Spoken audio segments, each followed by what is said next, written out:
badima. Akona ni majete bagagi mazogege badima. Organize unanyiko tukiava evotao.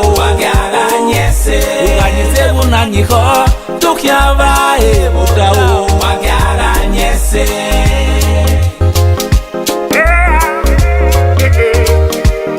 When I want me nuki, when I get go, when I get go day. Ubosanu kumanyahi, ukevo mwame yukuyoto. Agabe do miena, uwebia ebu mayoreo. Waka kamo sanerae, oteo fiye o. Yokoko yokoko, fiye o. Chai. Yokoko, tareo figwe yeo. Umopia yaga, umofo yaga, umibama yaga, umweli yaga. Yokoko, tareo figwe yeo. Hey.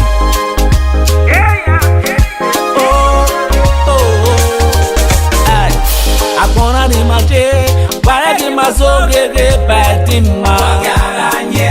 Akona ni majete, bagagi mazogege badima. Organize unanyiko, tukiava evotao.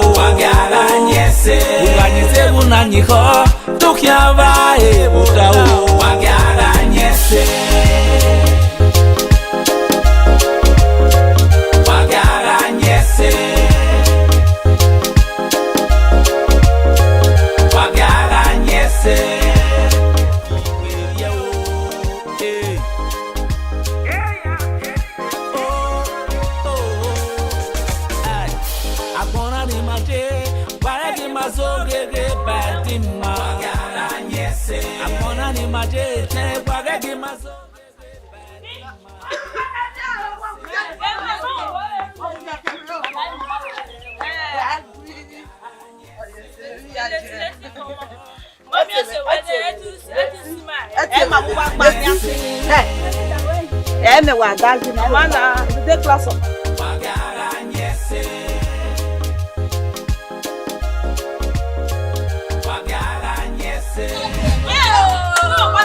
We take Mario school now. Or for your family, but my man don't get so well.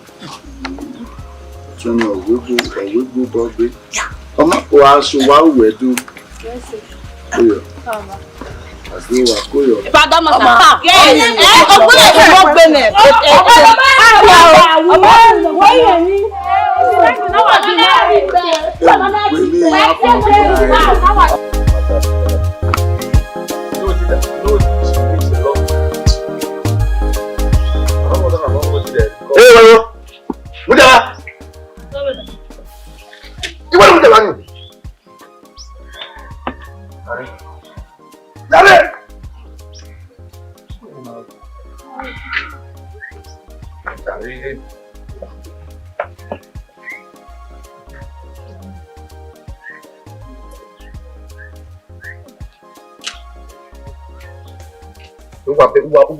Bây giờ ấy chị xem bảo này. Ở đây chưa?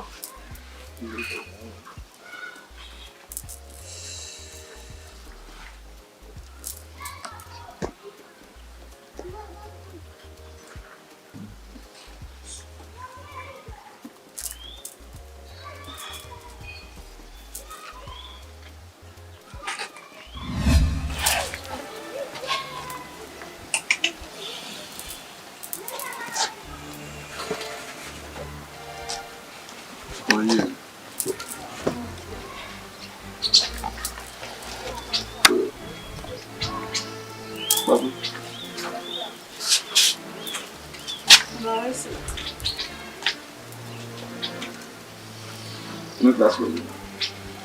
SS1. SS1. Yeah. SS1 really.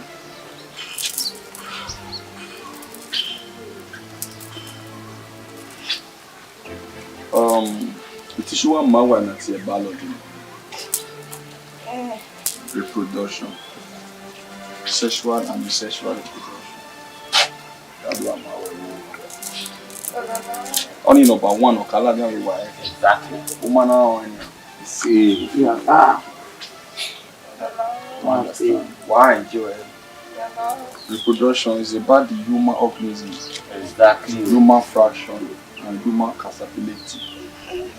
Money my boys in there. You know what one year man. I shot the ball. I shot the ball.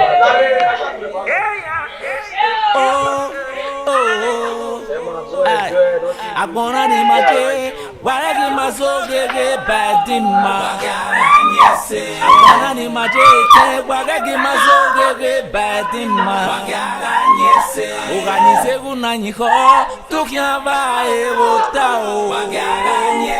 Organize unanyiho, tukiava evotao. Sayame. Sayame. What boy?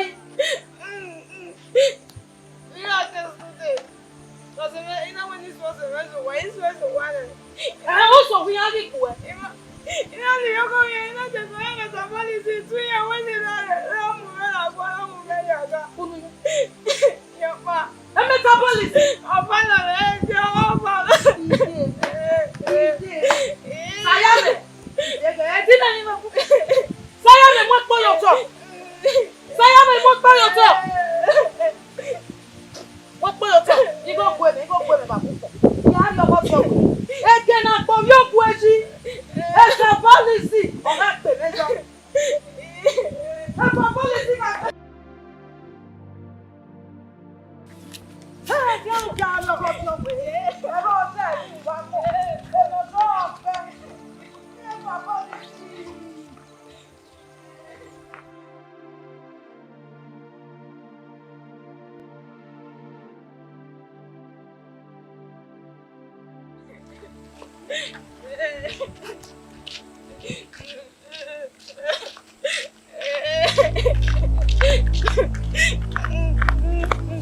I'm no joke.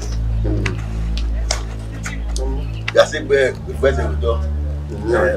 Ma pele ati kele we. Ma ma pa le fun. Ko je ka bi de kan ni akia. Nwa me ni ji. Ete ni ga gun kan de. Agia o local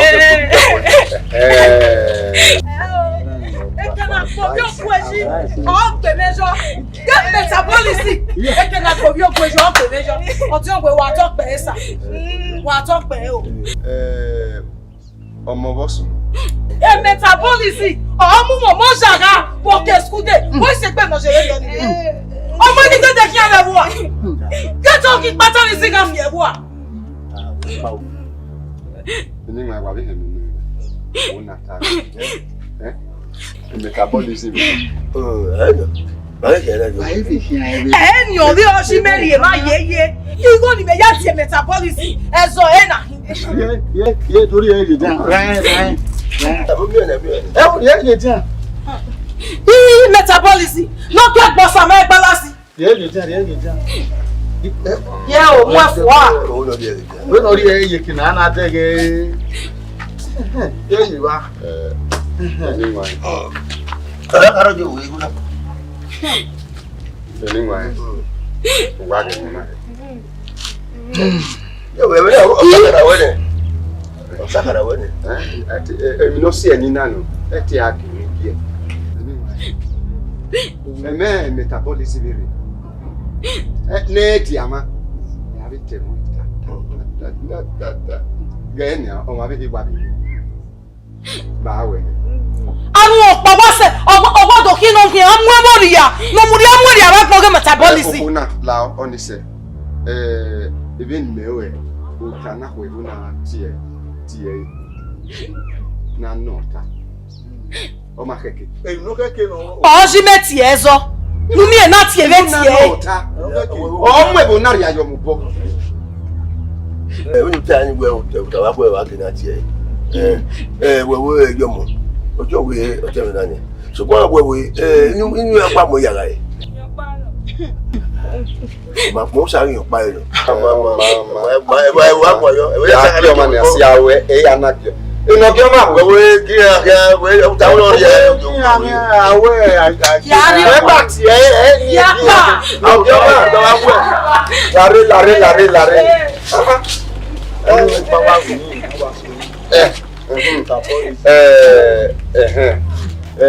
Mweke nawe metabolism tiana.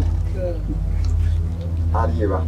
Ya hanite metabolism we ema do tiezo akara. Utana ko no di no do kwen. Eri o wa no di o. Ngene ahiane ya. Ima hunu ndile hiye.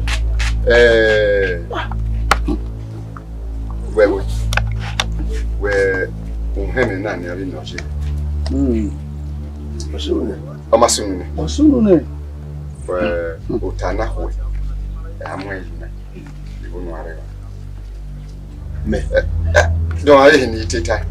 Ibunu arema. Owe ma wa arema. O me wo me ami bo. Me dik be we na o dire. Kimiri ba ko ya wa. Ya mo wori ya mo ya ko tuma keke. Ugwe ugi arema. O keke nu arema o. Ihe mi bo ya arema. O ba keke nu arema o. Digu to na ya le hie. No. O wo mo ka wo. To ya gwa we o. O le na gwa we o. Wa arema. Wa arema. Ne wo ki o. Keke. Keke me hi ojo wi. Ile na yo to ni. Me na arebe o. Keke. We to nu gbe ya hia ni eri ore ya.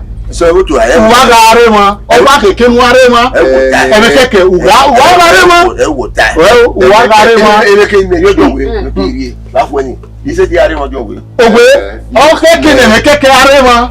O se ne ku pa mu ya hu. Mu adi ko keke. Emeni atata ni. Utana ko ibunu arema. Mi na we yi mi ko ya arema. Wa to pe ogwe. Wa o no we ki e gba mu yan wa ji ko. Ha? Italian.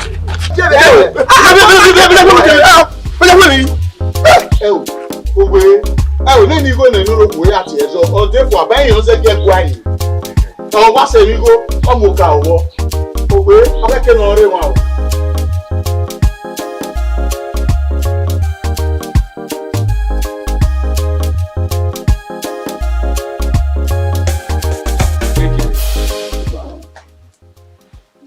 Kekere. I send you message. I tell you to make you go that woman's house. Make you go robbing. Robbo! Nah, say that you go robbo. Then why you can't enter there? You can't go you rape their daughter. But again, you are fuck up.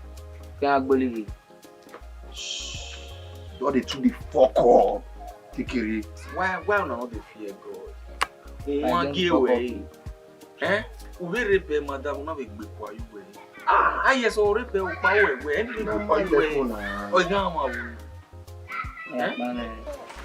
Respect humanity.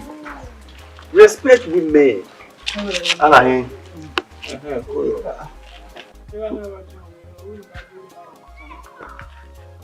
Ila you Uwadiae man to bring metabolism. Now they fear dead. For wetin what sunu? What sunu? Meta me na awu na. Hakim. Yaga. Pasi ai una kiko ebuko. Uwadiae. But inside there, this pikin supposed to know. Say, not be every message with the same pikin that's supposed to do. Okay. Wa haiba. When you are doing when you have a few ways. Ira we na timezo. Imagine wa iko. Metabolism yana tie iko. Ati ezo. Mari wa kanel mari. Auta wa we. But I hope we can give it. Metabolism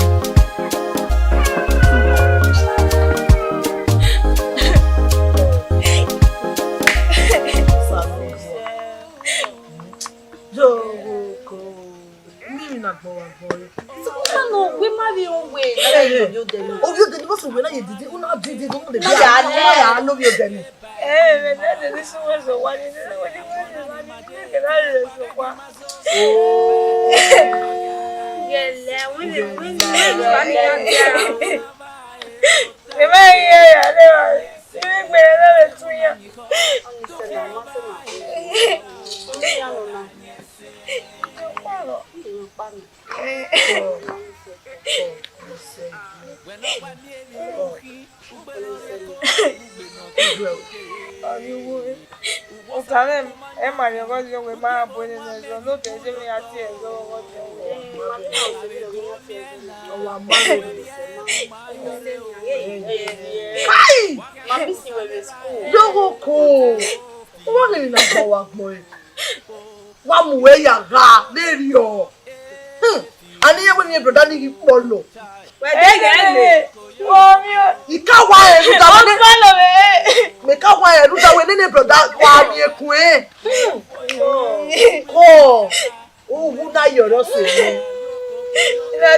metabolism.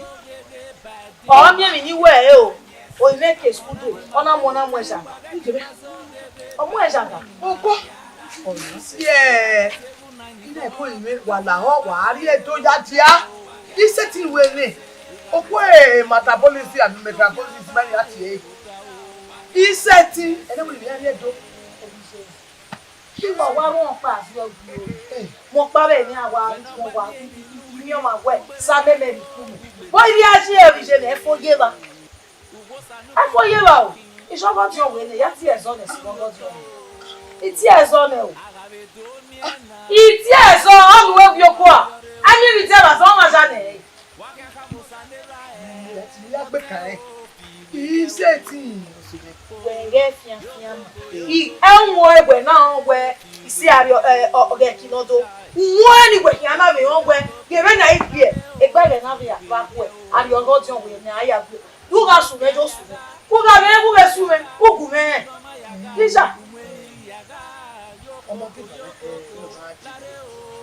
ya ko le ya gbo Enogheghae wa ejore ni ku me afian mero ugbe ajugbo ugejugbo benana mi ore okian polikirisi okian metabirisi okian locobilisi ani no wo mu kan be mi amu kan e fi abo awo na yo do mo afi o ma afian ka je o ma o ko ta lawe e do no do kin ai o ko me motabirisi o ya ina ya wa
Uwadiae pa.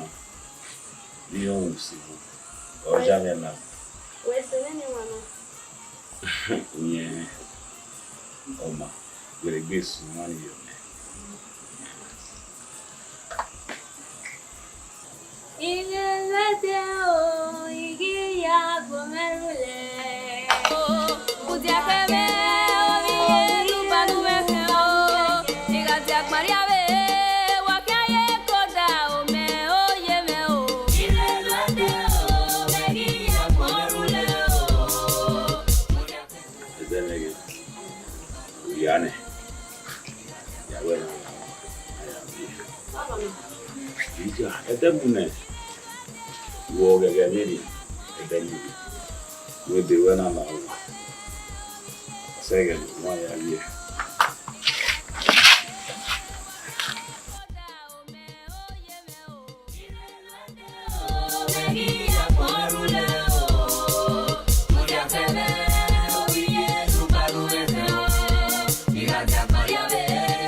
No matter what, or you keep.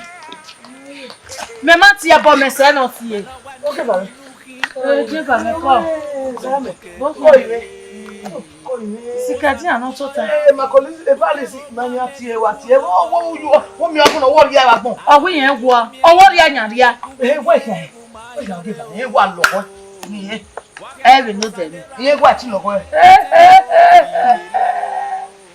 Okori. Ai wa so lo ti ogwe. Unu mo na pe ma.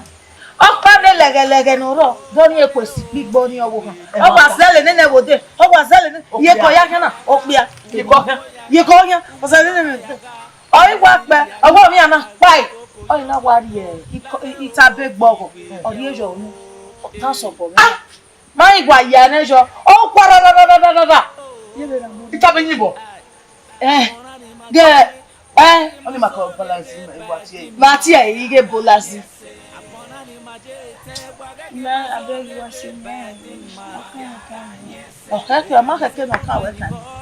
Unwana kpeme o bi make it han igi ye to ba mu egbe ye iyan ri okpi anaga wo wa ti e inu ata okay ye na ye boka be no pe ni ye mama se be no bona wo iyan ri wa ti inu ata pa fie we ri gule Meri ke na boy mi ana o bi mele ne na e fun ana ni e ke na mu no atala me mai be bona o edelu ona ti tinapa kinapa enwele bonus aje tinapa o tinapa o kinapa de no ma wo kinu gba na ni yes o mu poputa ebe no kaka uno yake sami o mu poputa uno ikere ebe no kaka sami wata ibi wo ba mi wa mu aseni gwe wa ya odi ni ike o wa ma ki ohun tí o we to boy ka we ati eso ojo we wo na ona ohun ma gi yan gun emeke ko pari ka we yan ti eso eime ona we no ata ti eso ari wa ta we no ata ti eso we no ata we ime no pa ona wa han me voice e owa we na bye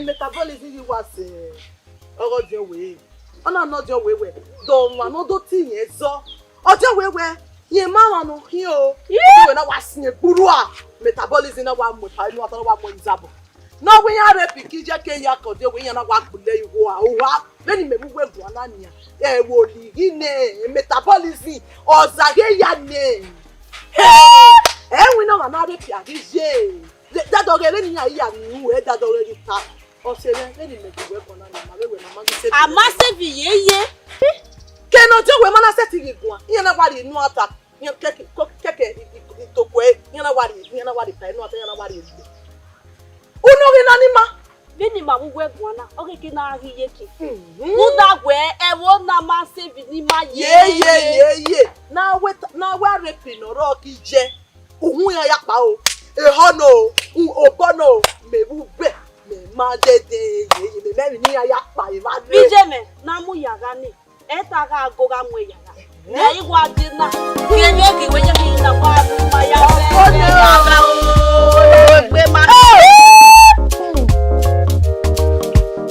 oh yeah lao baba lao lao baba iye me wow tebe awole ba se nu to tai yes sir why you lao ro left one lao baba metabolism lao baba lao rami lao baba Hakim yaga lao to we go o boyin lao iye wa wo ne owo boyin ne na awolo iye be wo ne lao tameno sma ya kon wo lao baba lao igu lao ya bole lao baba eno ya lao baba lao We might battle. We might battle. You. But I want to know your You. Oh, yeah, well, again. You. I can't lose. Obolu. You.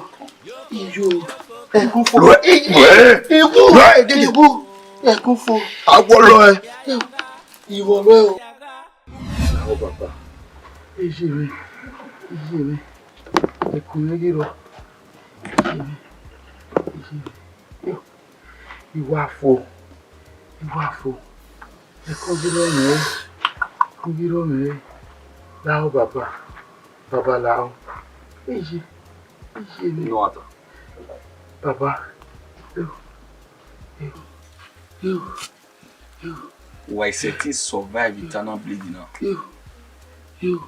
Why hear me?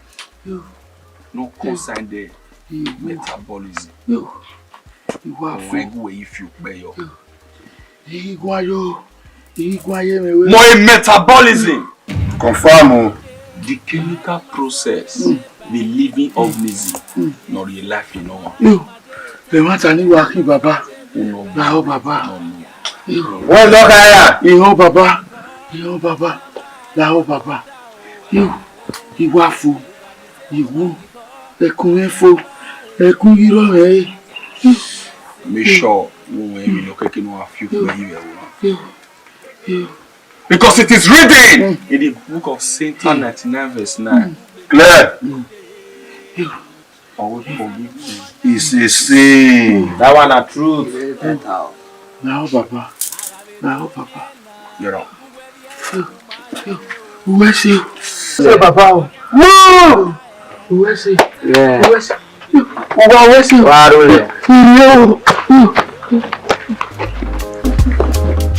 Moisa. Adele Musa. Umo pia yaga, umo fo yaga.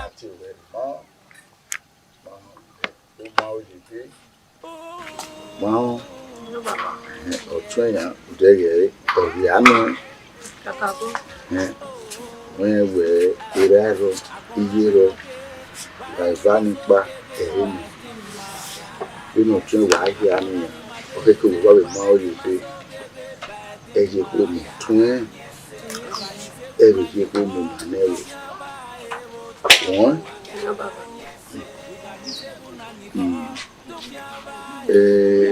èmi kakabo wa ni wa kakabo ni wa ruda eti we o wa ojo o kan ni metabolism wa gbagbe ni Kakabo. je iwe no bi ye wo na e wa gbagbe ni wa wo tori owe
metabolism ẹni no kan ẹjọ́ lè gbé kan àwọn ìwà gbogbo àgbà What are you doing?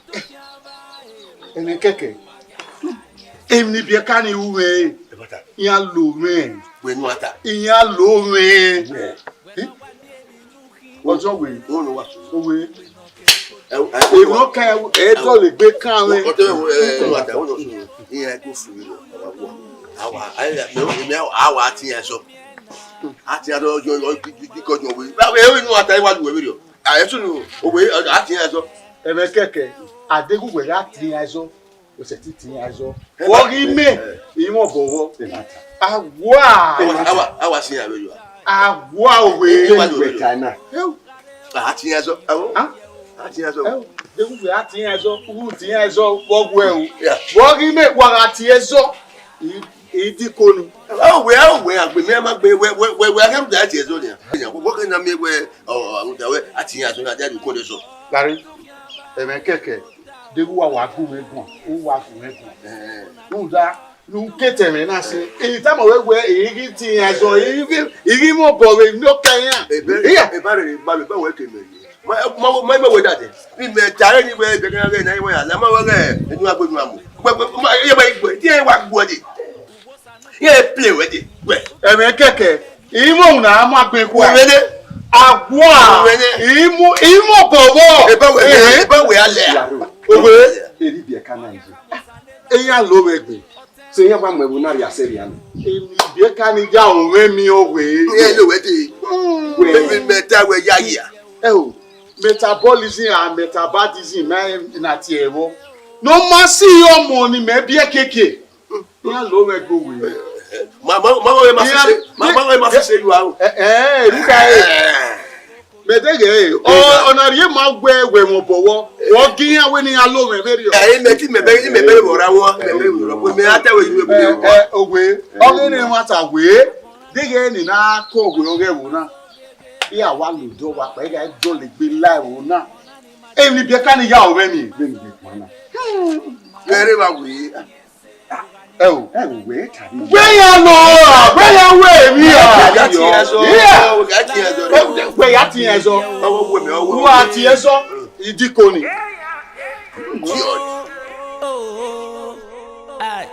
agbona ni maje waregi mazogege badima wagara nyese agbona ni maje te waregi mazogege badima wagara nyese oganyise kunanyiko tukiamba evo chao Ayame. Afana. Oje. Afana ni godu uwe respect. Ami se. Mo bi ala tama we na. So Ayame. Wow. Mama mi we school be. Wo ma ri school wo sunu. Okan wo yo, e manager school se kan wo yo. E ako kan we yo matana. Ma be gwalo we so gbugba be de no de. Fish we ro wa. Mi ma le mi ewe. I manager school mo se ma wa be school abi mo se wa jowo be wa ma jowo be. E kan wa kan ke ni. We men ni meta na lawe ho. Iwi man na we so owu wa. Iju ehuro wa. Uri be school. Wa ri je. Why kan wa kan ke ni je? Okay, ma ru da o. Okay. I go pity which kind to do that one? Da po Na e ba gba mi an egbe we na zetin. Gume no wo sapa. E o se we ma se. Wona ga yo se me. Okay, me setting no we can ri je. How? Hey, wa go saya me o. Eni kede. Lady yo. Saya me de ke ri je o ni ota ni o ni no. Ta na wa o ni ke ni. Wa o ni wa. Ma. Wa kwa re ba wa he ba. O yo ma. Hey, I just want to enjoy nation this hour. Wa saya me o. Saya me. Wa fi aye. Ni ma si aye. Fi aye. Je bo ma je. E me je ba mu je won de ki ba ya. E be lo je ba je wa. O ma si go. Saya me. No ya ne be.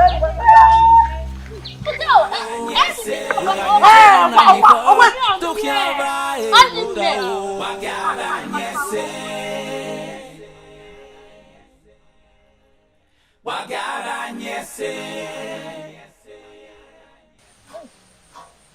Wagara nyese Oh man. De ba. E jebe. Ni na wa ya mi ga ino ba. Ba mi. O fun no kwa waro. Inu awu wa mu bi e. Ojo ni ado dun yan. Ai dege. O ma ni ga. Aye ti do. O mo gbe ni a. De ba ni ni ga e. Da ya le je. Eki. O wa mu ga e. Ba bi bi de na no.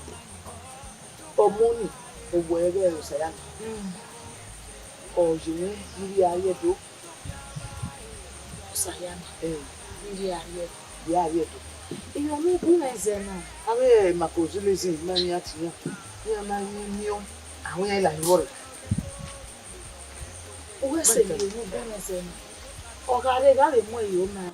So, you won't my vedo, you won't be you won't be jet. Don't want to gave a door. You? What will I do? My way, who say? Also, not my way. Eh, me. Can you make me by oh, Jania. Oh, Jania. Okay, don't West or give me. Ah, you give what you wear. Where you will have more than a woman. West it. Oh, that time, anyway, you man. No make an ass when you go here. Oh, again, it's done, oh, yeah.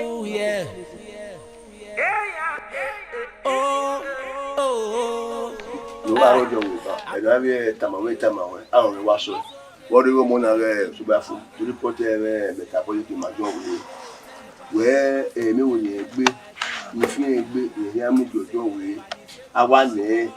Well, I'm going to way out. Don't watch it. I'm demanding what time. Oh, yeah, I'll do it with nah, man, go away and work out. Then I will know you, the him for you work with. Or you go to where? You can wear you up with. The camel boy you walk with. Maybe me boy, I should. I will never do come with her. It may walk with you. I will what you will about you. Then I come in. You know, so much wear me, Maju. We might do never wear for that you are moved to do that. I will come with Arriva. Or you may put away here before we arrive and put away Arriva. You may do her. Will time out. They will wear Riva, maybe can be very away. Halfway, Mary, do. I didn't wish you with it. So, no. A bad way here, way me now. Oh, that's anyone not hearing. Yeah, where will not be the kind of yellow anywhere. Uwadiae. Oh, what Bama give up where what is the way when I mean, well, but you may buy down women not pay. Then I call with what will be walking. Baby, I'm with you.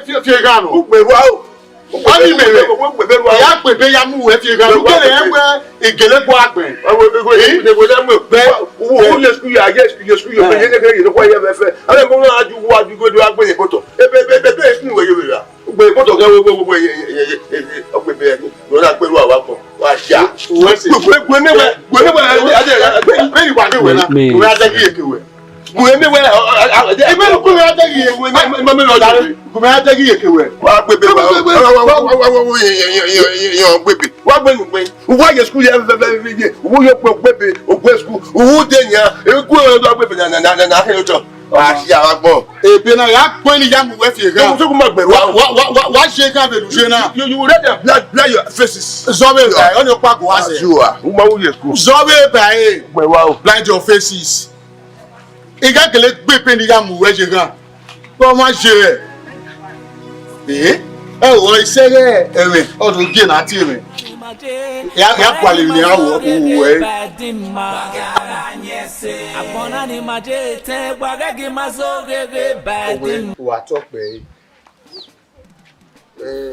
owe ko ma ni ye ino sunu na kaka won Nana mi we me na kowe amati me ye moto ne me keke ya mu kin na oni emi no keke ina wona wo ton do be mo ya we ko su ona ni ma we ka mi ka ye ya do mi lego nda mati we ya go ton oni me wo ya ka bi ya me mo bowo we ya sia de we me aka me ya we go gu me ma ya moto kin mo bowo emi tanu oji ado mi we go ni de no kwa de we ya ka mi ya we mo bowo mo fe mi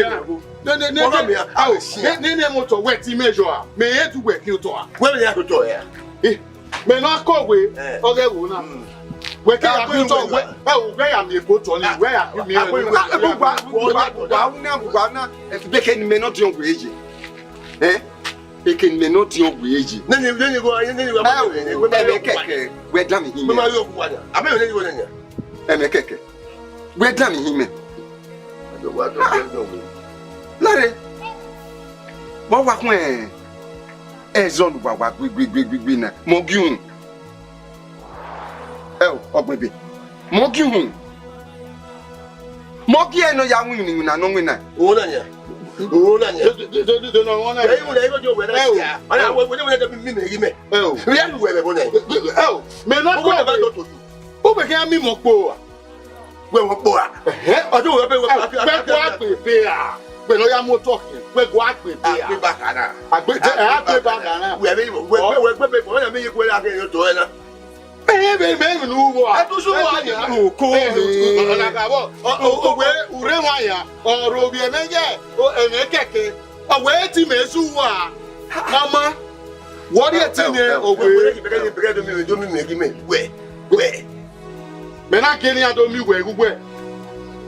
me do work you to ni na geni ado. Don't say so. Wala ho. Ya wa dology na nuwa. Wala ho. Na mi egwe ezo igwe gbero nuwa ifa. Nu de imine dobe he. Wa heme ni gwana na. Du wa mi eji. Wa to gbo jo we. O ke na egwe mo wa ko wo re o na. Ne keke ya ali ekeme. O ya ki o to. Oma be ni tai mo bi hu me no gi hu ni o hu me nu da ga ti me ya we na live no peke mo ga ni se una ni ko o so ki o mi se to ko ti o mo ga ni se una ni ko to ki ava e buta o bagara nyese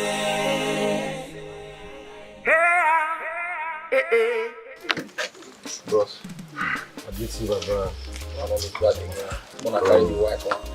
On the follow say na. On your mask na. Yes. Here they go. That way do. Kekere. Pass here. Check. Pass.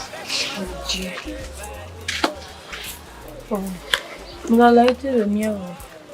You don't know. Give me metabolism. Say you can see chairman.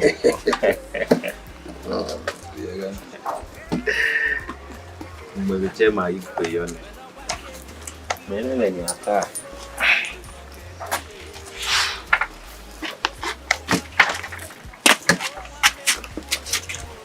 No. Oh yeah. I see. But that even in doing your no so the easy me not to o ma eva easy me was so go dey na we ati we so we jeju si aje we yen o ma ku e na ati we so ma eva na we ka do yin awe woni ni and the ba se wa iwe ni ma we ya o se do da ni akin we dey no wala akin we want love metabolism system. Don't tell me.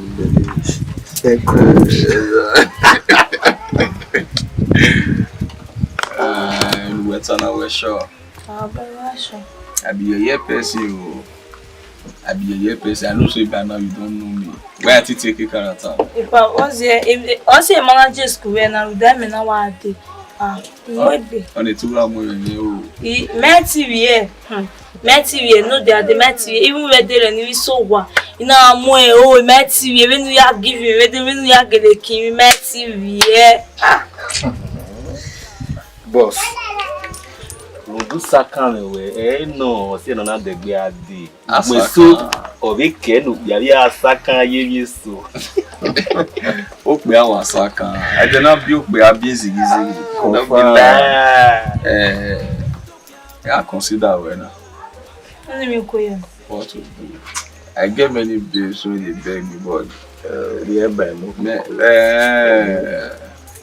Mama. Yes.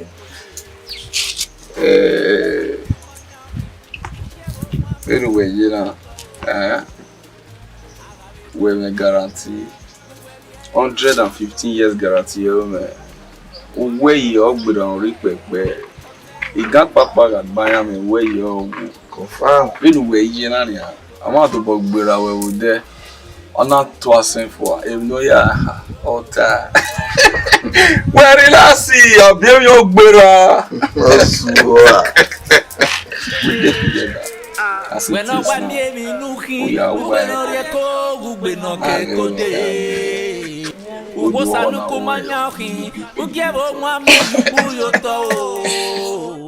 Agabe do miena, uwevie gumayore o. Waken kamosande rae, ote o fi. Eko! Wow. Ya.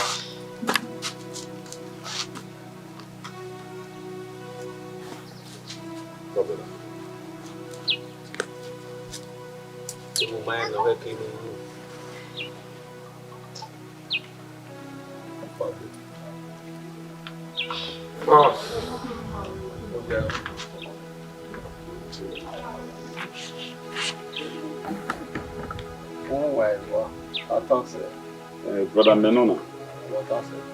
Wait! Allez-toi! C'est quoi? Oh, yeah. Yeah. Who are you? Oh, okay.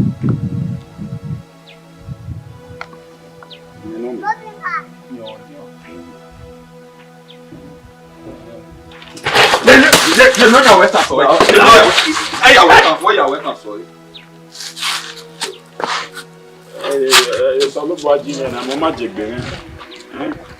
Who are you? You're the use stubbornness that they oppress us because say you tall. You all carry tall. I see you the other day. You never tall. Yesterday, I say go see this boy. You're tall because say my boy not tall. You're tall. Why? They give her magic. No, you don't carry your wake up one day. You're tall. They said the other day now. When I okay. How far? Not be you fed the plug mango for John Will. Yes, so mango, my boy go now, go climb, go up or go use go the climb. They say you go the block on like this. You go and block on. How they oppress man? What do you mean they carry go to the block? You go use and take the block on. How will you oppress my boy? I know. Okay, we dey talk like they look us now. Cause now.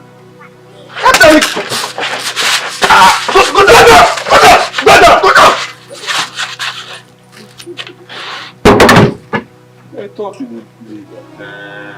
No, I talk now. Come they stand again. Now you talk pass. See oppression. Akim! Yaga. Man, not kill him. You know, say now Leah and sister they suffer now. They in this village. You don't get papa, don't get mama. So when I get pity for person, when I let them go work tomorrow, when I small time, when I do one. I turn out you only one.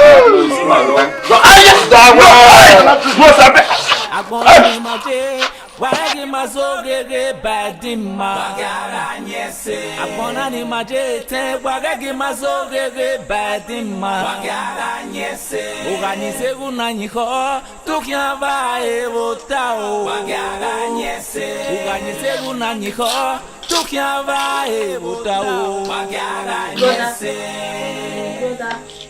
Who are you dancing? What you not in bed? Yeah, Jerry, now you make a Anyway, they all see it.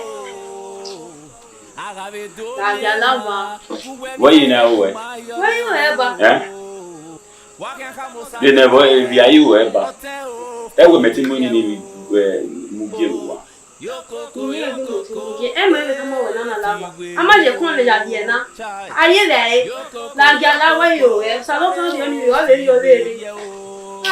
also don't carry on it. But they didn't done. Eh? If now we are near woman, you are Kawin. Oh, man. Imanaka win. I want to play you with it.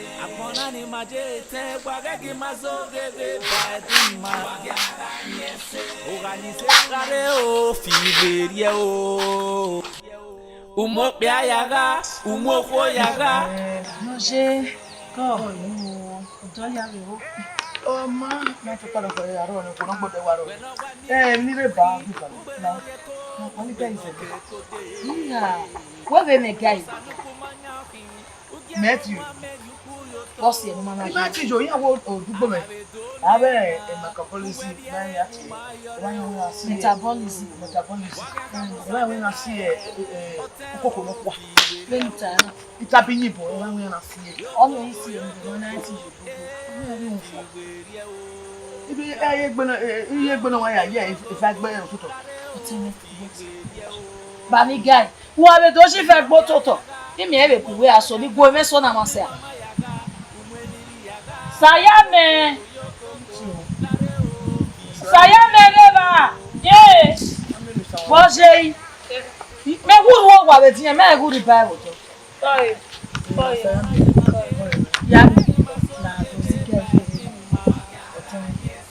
Yeah, get no give a mega. I want to name me not that bush. I would never see it. Zaya, Abam will. Yeah, I will go. I'm sorry, you're going to move talk. Be back here.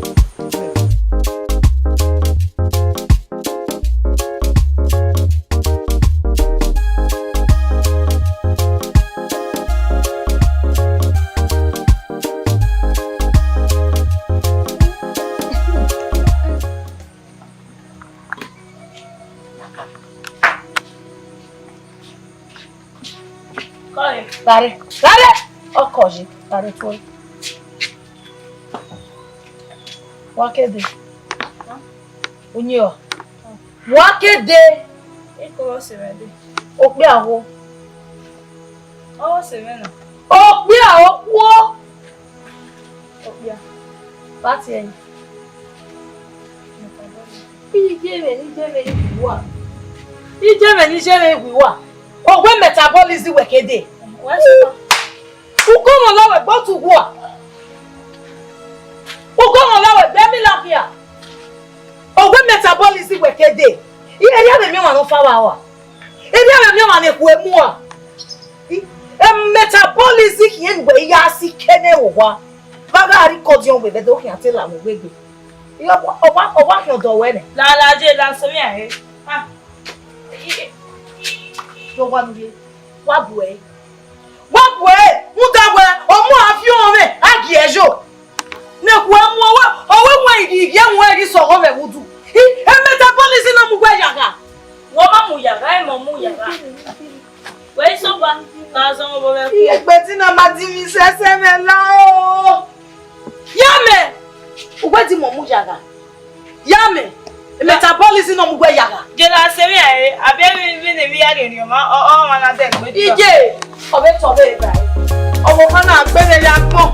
Omo kan na gbe ne ya gbon. Oge fa mi. Geni kije o. Ogwe efabalizi. O ni na yidia. Wo abonji. O bi dia o. Obo kon pe ano mu eja ka. Kolobolalizi. Eni ima oni buati e. Ndo lama wa. Ogwe lama wa na mo ma waria. Alama wa na mo ma waria. Olama wa mo waria.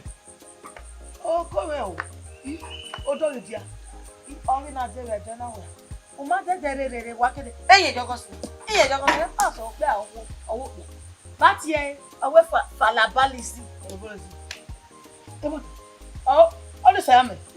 Sayame ro. Won wo wa wo ke ba. Won wo wa wo. Sayame ro bi anagbe o. Agwa na gwa yo mu jo ma ngo. Mo wa tan mo wa wo han ni wa ti ezo. Sayame zo. Ọmọ ni Nigeria ti ezo. O ma wa so wa Ni ya ti ezo. Ya ti ezo. Ne wo ti e me ti e. Inu mi e gbe kan lo si ni ota. Ọmọ ude ni wa bu me na ude si wa ni. Ya ti ezo. Oko. Bene gese na umi e wo area. Oro e fa bala policy. Oko mi. O pa ba enu e wa e fe okun e kiyan. Igi. Upo na ma jeje ọgbọ́n ru wa. Iwe fa bekun ne ni abe na gun na. E fa ko policy ma mi ati ni ye no.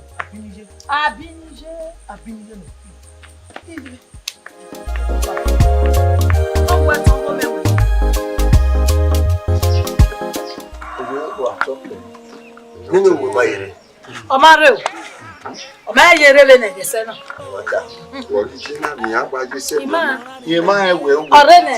Orene. Ima titi kwa wi le papo orene.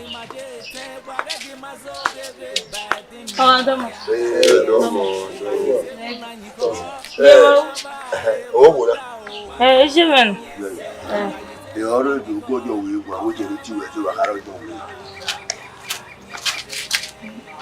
Mama, Papa. Yes, now. Don't want it. Papa, now, only go Jimen do that. Let's go back. Woko. Owo ko do na se pe ko ado baba ogun e pa o gbe pe si ajo we te nta wo mi kan da yo anale ba ni nta Awo kana ge wa tokpe. Awo kana ge collaborise abitra babolism. Metabolism. Lari. We be mani ni wa e bu. We total brekete. Edi ni guberi ya. Ojo we wa tokpe. Wa ge gu. Veni wa reva ige de total. Imudi aga na wata. Zere ni kata ba. Owo ko pe ani ge trabolism abi metabolism. Metabolism. Ni karun da eri obi me iseme na wo mu ejaga. Na gina gwo na e ba bi me idia. Ogba wa bi me idia o. E bo lo. Bye. Imemi no yara o. Imemi no yara. Mama. Hello wo gwa gu me no emi no ja wo ge e metabolism. Omo. Omo ni yota. Baba. Omo me no adu ayo anu atayo. Baba lao. Anyway, wa ton wa pe. Nine otana, o ka owo, asebe zodo no ma. Nu po give abo. Je, asebe zodo nu we a. Ege me on se video. Me on se video we ege ni juwe na kuwo nu we jo wodo ni uwo kwewe. Eminera me we ulake. Una ri oya me ya ke mo ne ime rana. Ni wa o. A metabolism na tana. Iwe won. Ilake we no ya fie mi we no. I like the way they do the thing. Right. I'm always done where. Why you give me o. Ha. Anyway. He said that Jigba wa ni.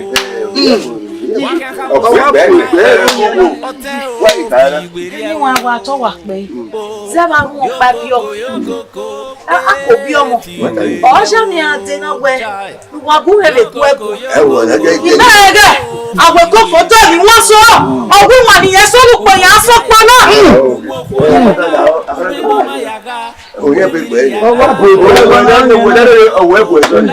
Wo ebu ati wo lori wo. Baba wa se wa kada. Se na wa de lori wo we. Obi ani we mo ina. Ti we ile kele no ya tu ti we no ya ma. Ana kana Ile kele no ya.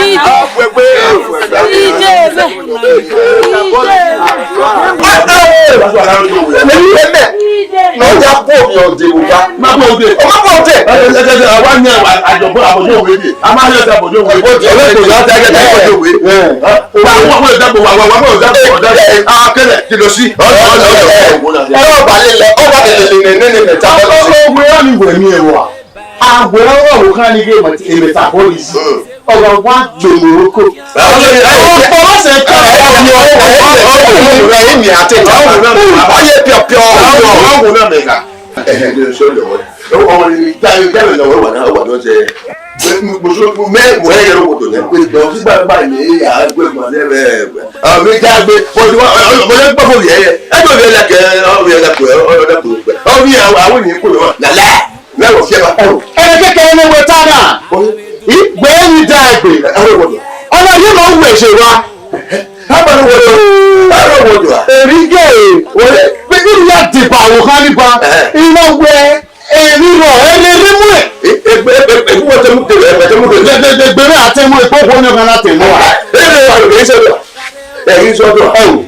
èmi ọ̀rẹ́ ilé ìwé pè é. Làwọn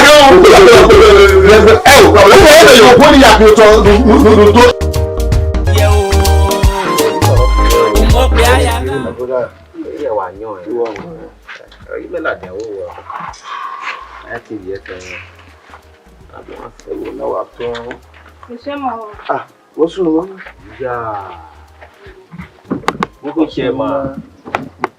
Okina we na wasi awa gba ohun na. Ese ma wa wo. Ọmọ kékeré. Che, e che ma ro wa che. Che.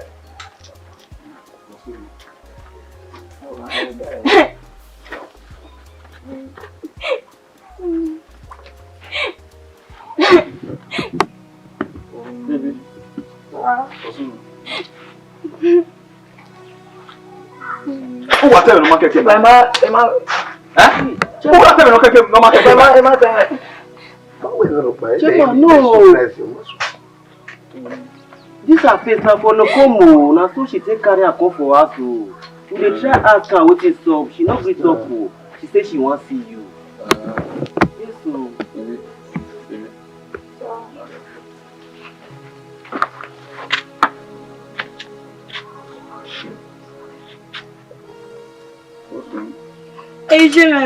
Ijeme ma wo siren ke kare ni wa ni revo. Yan ku me yan wo ni lesewe ni ari edo ni ina wi jo. Ludo ni je ma te ko ni bio wa nu de. Omo ri re ai me awo siren yan ile le me ku. Owe pa se ba fo wa kon se. Pa se ba fo we ni pa wo ma na pa wo yan ya ore mi eru na wo ya mi ya wo ni. Ya ha ni awi ju e. Ọwọ́ ni problem so ni si me. Don't know what the baba. If I was here by for ke ka wo se ni. Nya gie me ya we ko mu me ya le loji hian. Osi abafo. Osi abafo. I only share ni wa mother son.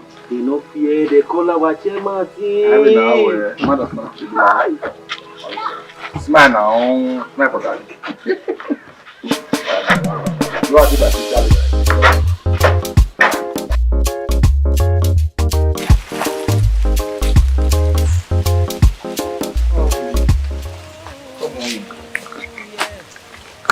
Now, I'm voice in here.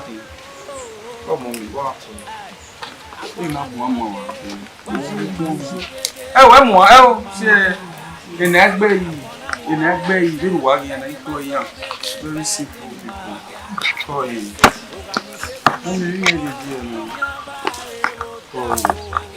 yeah, but now we're walking responsibility. Come on. Come on, you are my woman. You are born, you are. Come on, mommy.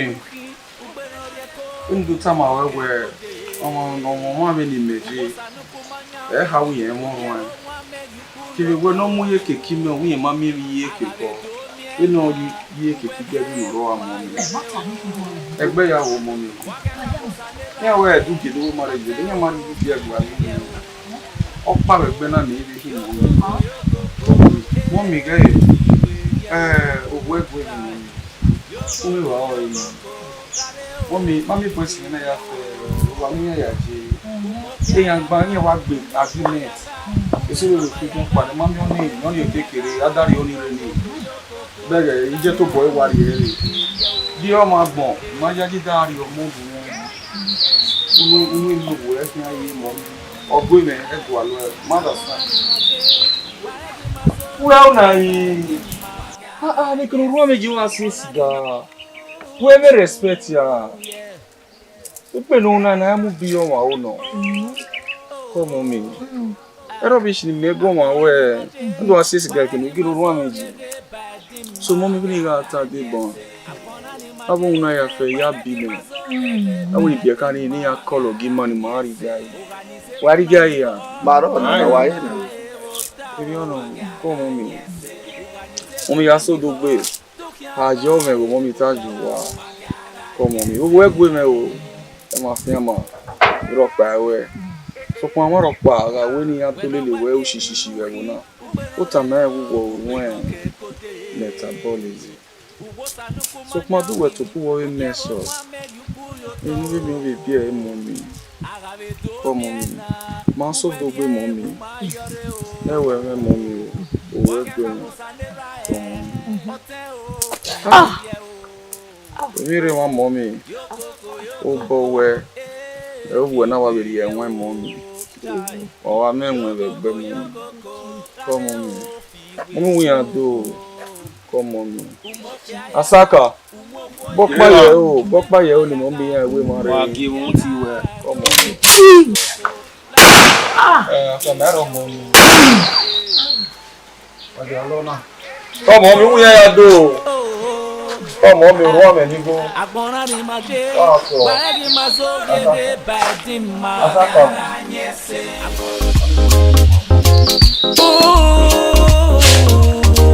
Yeah.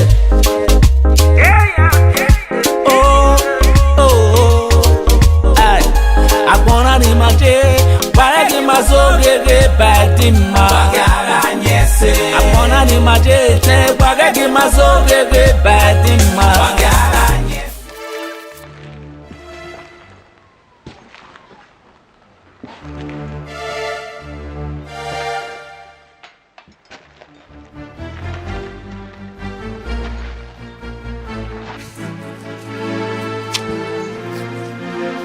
Epa, I need to go.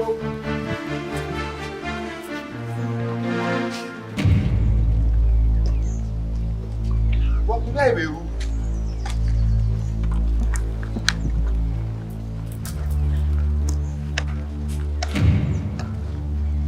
Hey, die!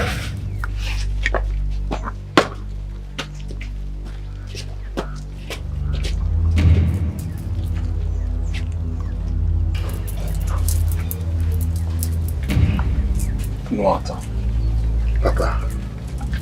No attends. Papa. What did you do when you were now? Ah, wow. So mi barrier na so mi barrier we even bo. No attends. Papa. Where woman we o sayam. No here kawe ye kwa we be de hian yes. Ah, wow. O sayam e egbe mi. Imanwi, imera, imaje. Imo bo. Eh mama. No attends. Baba, I will see Kakayo. Tell me who my name. No legal. Papa, tí a bá mi, tá bá yìí, ìwọ̀n bọ̀wọ̀. Kékeré.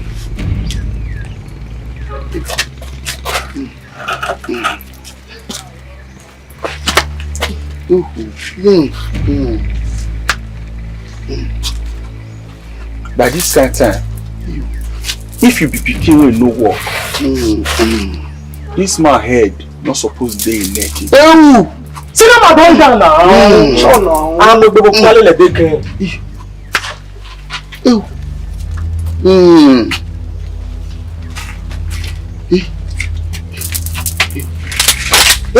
Lao baba.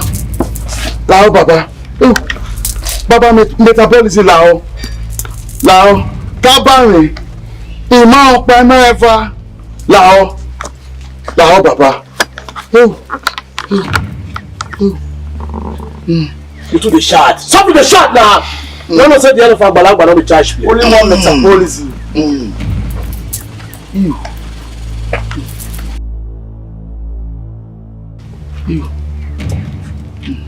You. No attack. Baba. Emi ya wo kan gbe yi. Onu tu o gbe tu. Lao baba. Ima ọ̀pá ima ẹ̀fà tá bá mi. Wa to le gbe ta mi rubbish. Na ka wo we there yo. O ga emi no fi pe yi be bo na ve video. Mami e ko we na. Ko bi egbe na. Ya finish it. Lao baba. Baba metabolism lao. Pepper soup things for food ground. In case you don't know. I dey forget, I don't dey forgive. No. What Metabolism. Metabolism, Baba. Baba, metabolism. Baba, metabolism.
Dede no ediken. Dede no ediken.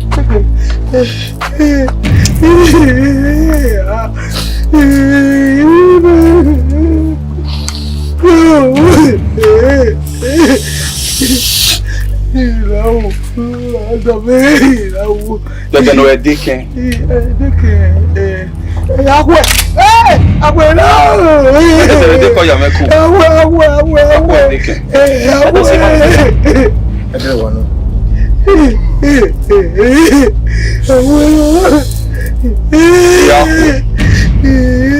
Awe very awe.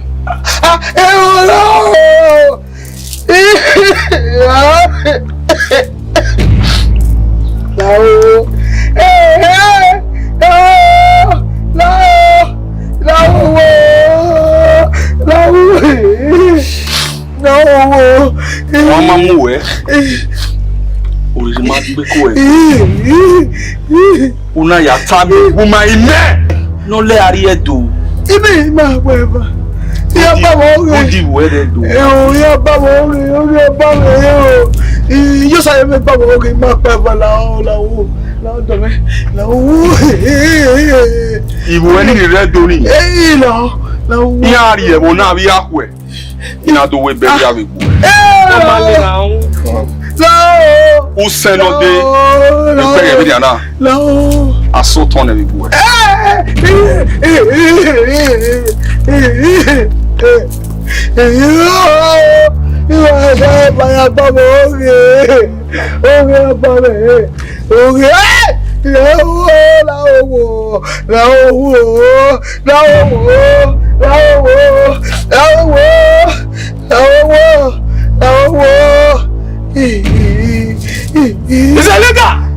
The end of Agbalagba is not a child's play.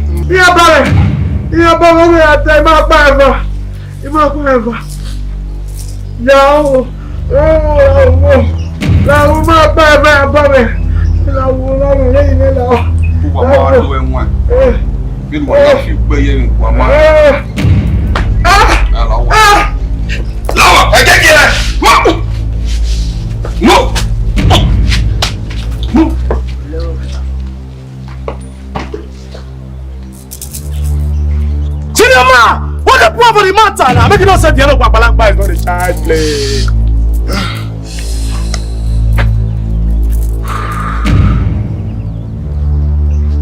Moisa!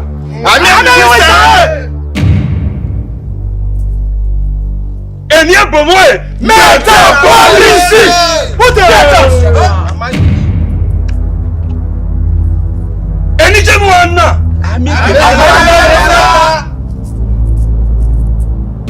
Eni ramoe.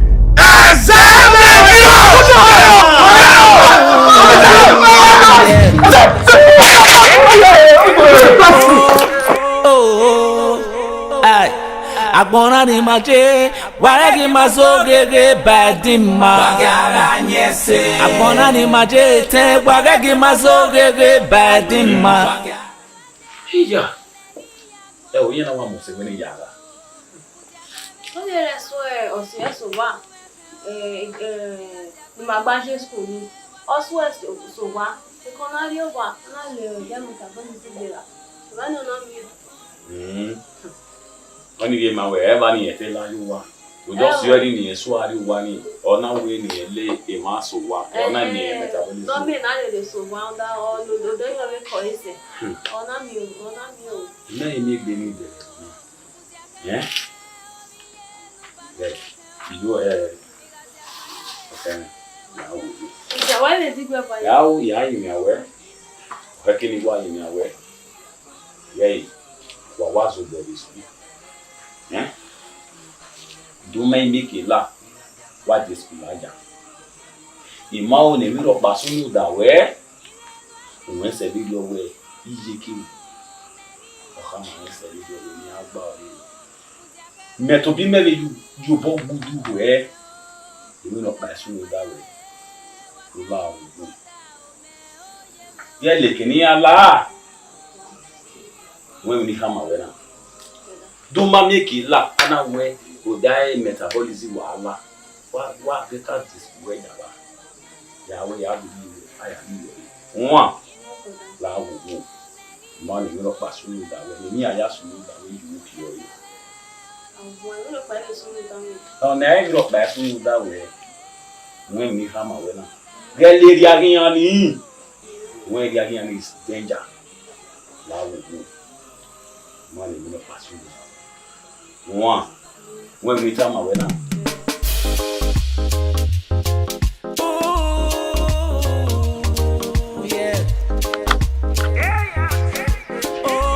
You got to play. Yeah, make a cake. Come here, come on. Come here. Come on. Mogina too. Yeah, you hear me. Ma, I be again. You who know how to be a Ohani. Working my fiancé. Ekenu na kaku ni pe ani omi o ki ba pa yege mo pe ma ka gun aka me ni kiri ni lokewa o yi sakin ka bo o yi sakin wa hin o duwe mo ma ko ma no do fiona Ogi secretary bage nuata. Aka me gere nda. Ugene ogene. E ma ro ngado. Ba ka be kama eba. Tumu ni me ke me ri gogo e do. E mata no. Ba be ti ya onu ata ba. Weza. E gbe bi ona ye. Weza. Ogene ogene. Wa to pe me ga ya go e o. Ihon e. Alo kini ata be ye. O pe a ko yo. Mama yaga, umweni yaga, yokoko, kare o, kikwe o.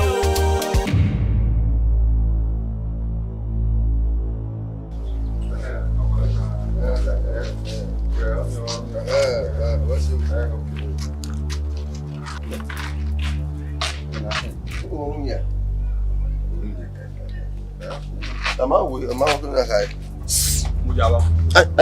Mujawa! Huh? Mujawa! Me we come on, what you are so hey, what? We are talking. What for you? We go Tony no wire ni. Do not permit to one when I have you Tony. I mean, do bomb no need permission to you Tony. You know. What we want we may know you will not boom my we may know the to them here how you might will not boom my way your way. Who could you Tony? Why can't we? Anyway. Me pardon me. I will let that happen. That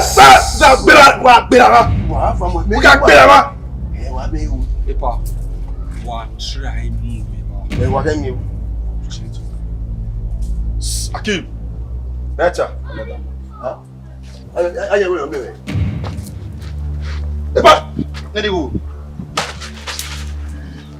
Anyway, I was in a fool.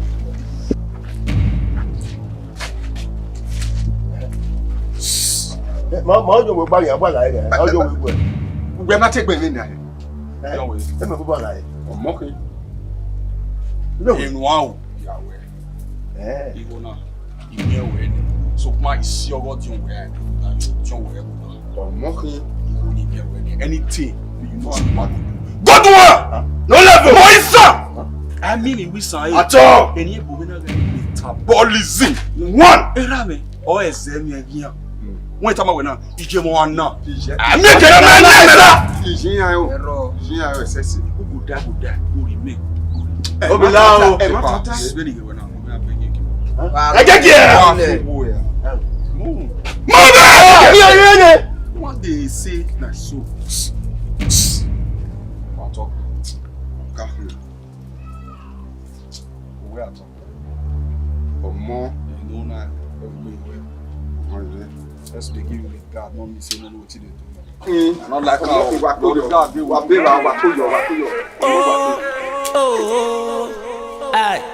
Agbona ni maje, waragi mazogege badima. Agbona ni maje, te waragi mazogege badim. Yeah, no, it's me. How is gonna me away? We came on here to me. Who do you do what do I know? We be walking behind the candy. I'm very good. Oh, where if we go or where came out will do. I wait in the where ain't you over in your mouth. Yeah, you will not go. Eh, where will not be made when never could have moved to win your quay. Over in the me as a male. Èmi ló sùn ọ̀sùn ìgbéra náà máa ń lò láàrin ẹgbẹ́ ọ̀sẹ̀ máa bẹ́ẹ̀ wẹ́ kí n ọmọ kékeré náà méwẹ́ èmi máa ń ṣe èyí náà ìyẹn gígó náà o gẹ́gẹ́ tó sí ẹjọ́ ni mẹ́wẹ́ wẹ́ ló la olúmọ yóò tọ́ tí ìwé bá ṣe kúyọ̀ ni kúyọ̀ ẹ̀ríwó máa palẹ̀. Ègbé ìwé rà lájọ́ rẹ̀ gbé sùn wà kán máa we remember again. Huh? We were thinking I agree not on me.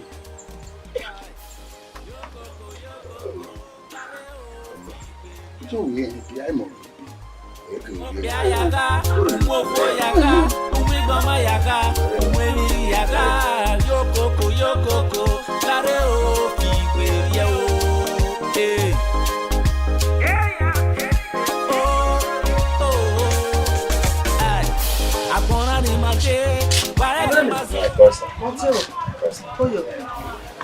Costa. Okay. Costa. You know where one or rare.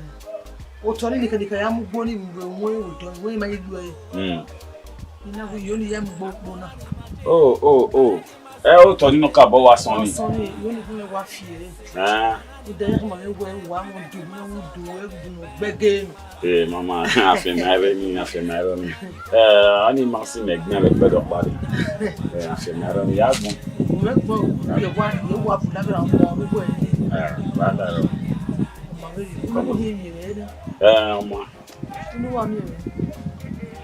Basha.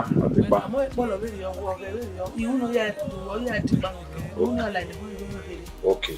What is 10,000? 10,000. Bed up by a wire going. 10,000. You go while we walk. Oh, Tonica. You beg it. You want to take my video. Or say, give money. I must say, give back work a video. I'm married 5,000 not a lot. 5,000 to me. When you turn it to Bassett. I'm up by here. You have to have my back. My Z. That is very bad. You know, it's 1,000. Wa gbọ́n kò mí adé olùkúrò ní gómìnà. Afẹ́mẹ́. Wa gbọ́n kàwé agbálẹ̀ half kéré ní káwé nínú yàrá ìdí nù. Yàkàwá. Kò sí o, kúdù.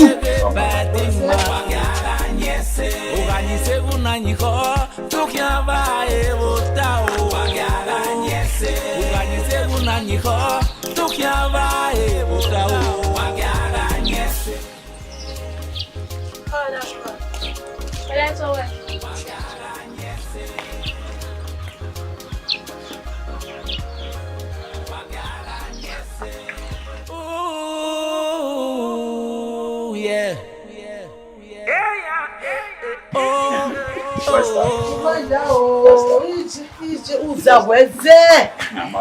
Me waseba. Uwa mo le fi.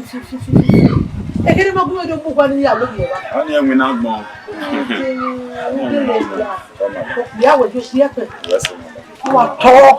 Ogede magwe udu gbege ogele ni. Enwe na here hi madam, enwe na here. Wa ya ko yo. Madam, we me an kakabo bi Bon, Runda, me matiri ya yu ya ri ba me go. Ije me iwari e ba o. Runda, ai go ni ma bata. Iwari e ba emi no ma. O temi okay gbere ki. Ugele ya. Costa. Koyo. Ai me wa go we wa yu go me be na ah. Madam go na mate bata. Igbele le gwo gwe. Ai no be ya we no. Okay. No be ya we no. Ni ka ma we. Upo no de. Ka ni ni we wo do. Upo ni wa mu. Upo no we gbede na wo ya gbon. Oh, where's this? Àwọn e gbọ́ o. Me ma mi we. Yi gbọ́ e. Where's this? Wa to. Wa ya. O ma ni an. Wa ko. We pardon. Ko yo ma ni an. Fi we ye o. Umo pia yaga, umo ko yaga, umo gbama yaga, umo. What is it?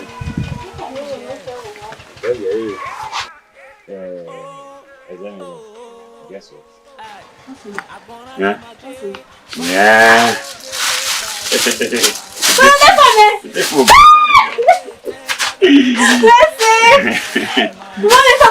Ai ya, we only was surprise here. When ko be ni baba bi je yawo. Yan ka ma message le ni agba o le. So anything you really need, yara we ni. Phone na ni denu e na. Egun we mi no bo pia wo we. Awa. Ya wa mi no bo pia wo we wa sise yi. Wo le bi lu e. Me ni no ba mi no pia. Ese kaka bo. Ṣé e ba yo wo. Mo na ni wa le bi. What you do that way? I get phone now, boom, where get ya? Amade. Amade. Where my one way? You get to go before.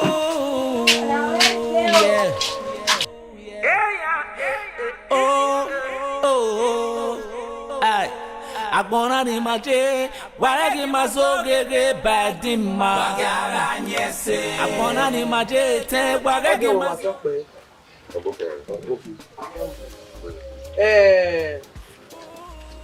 Okwe mi amani ati metabolism. Metabolism. Okwe metabolism onyo egbe o. Okwe ma ki awon me buyo to le metabolism. Metabolism.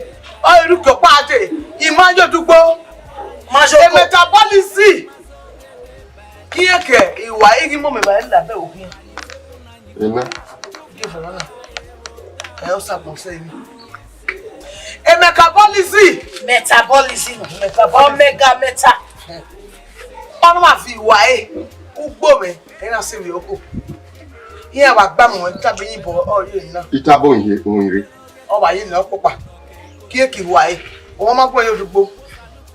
Ọmọ gbọ́n Africa ìwógó ọjọ́ wo ẹ̀nà rẹ̀ ló tà máa wọ̀nyí. Ọ̀gí ẹ̀fà mẹ́ tí ẹ sọ. Tí ó bọ́ yẹ yọ sọ́nà fún tí ẹ sọ. Ẹ̀dẹ̀dẹ̀ gbogbo tí ẹ sọ wá dígò wẹ̀ yìí wẹ̀ àtòbọ̀ wẹ̀ gbé metabolism. Kí ẹ̀fà mẹ́ fi ọbọ̀ yẹ pọ̀nù tí ẹ sọ. Dígò yọ tọ̀. Dígò yọ tọ̀. Obi agbenen, what's your name? Owe. Yeah.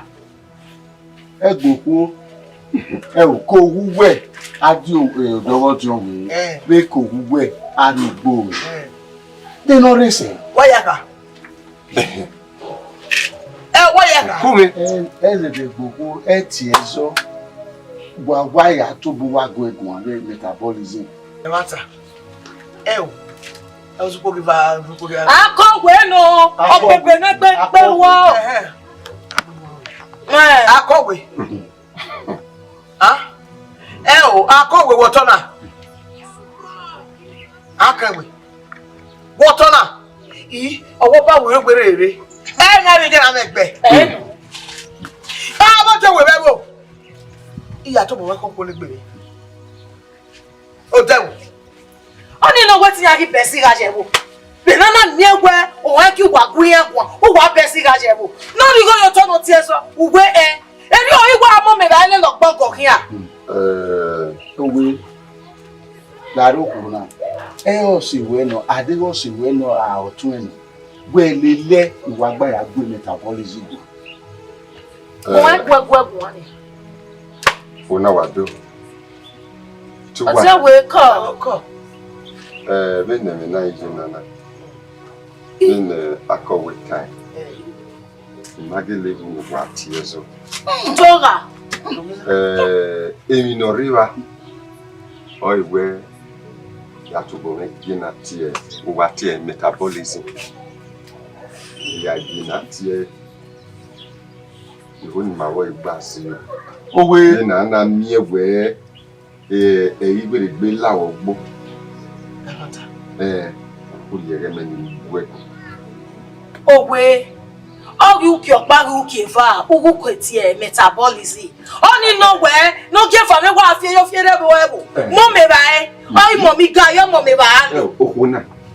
We ge ni mi ayaki na tie. We ge ni ayaki na tie. Ni me na okay. Amma. Owe oni se owe we yega gi na tie. Wa ga hian. Ya ge na tie. Wa hian. Owe ya ge na tie. Oma. Wa ge na tie. Da wa pegbe wa na. Owe baba na ni ya da mi we baba na do kime ibana. Iyo. O ge fa ne ki apa. De ele kekeri to taba. Yo pa wa va le no ki apa. O wa tek pa me no kugbe mato. Na wo me na wo kun na.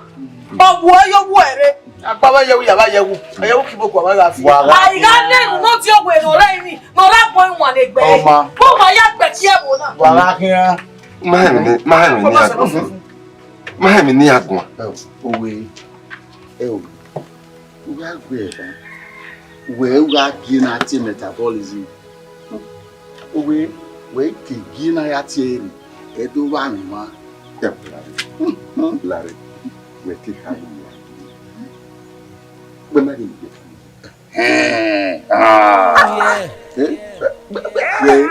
We wa ya fa mo ko ni ba we. Mo gire wa owe. Udugbe ti wa me pa ni ma si.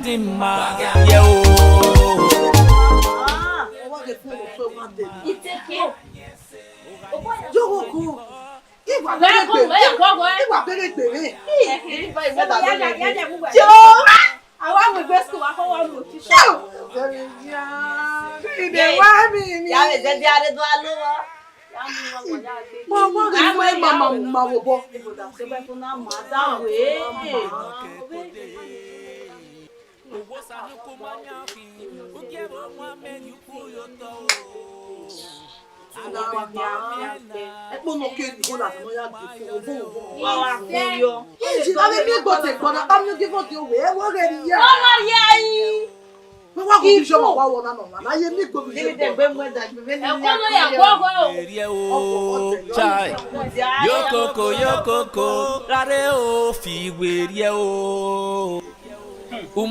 Iyore, umofo yaga, iyore reba. Iye neme nu gina.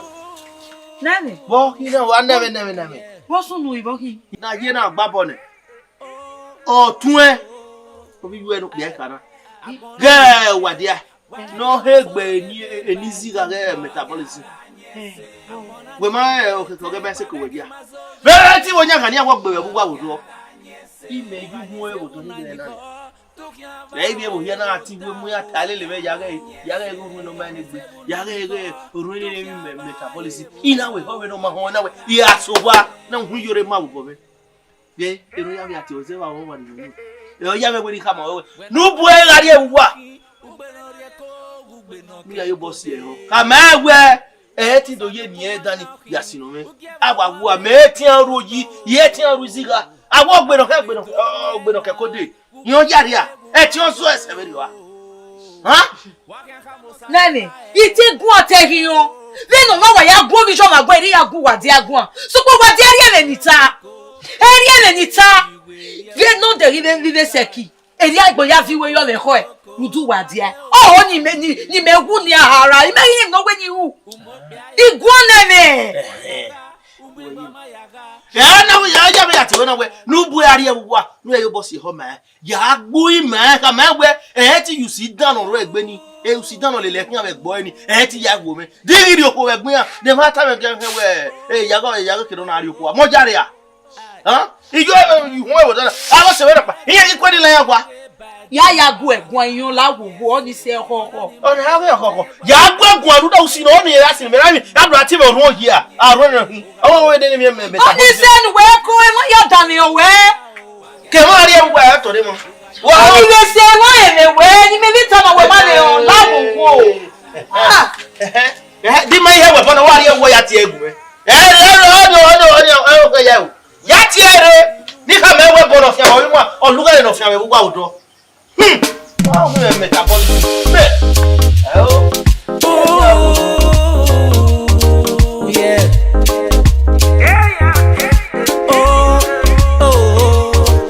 ai agbona ni ma je para di ma so gege ba di ma what's it o ni te ni ori kam la o ni you sabu wa ya ni awe ke ni na mi metabolism o ga le jambe imawu ido ba ka we mo ni ma ye wele na o ba na ni ra na ni ji la wu ni ane una va de una when we tama wela ni ewu bebe e tu ma ene no die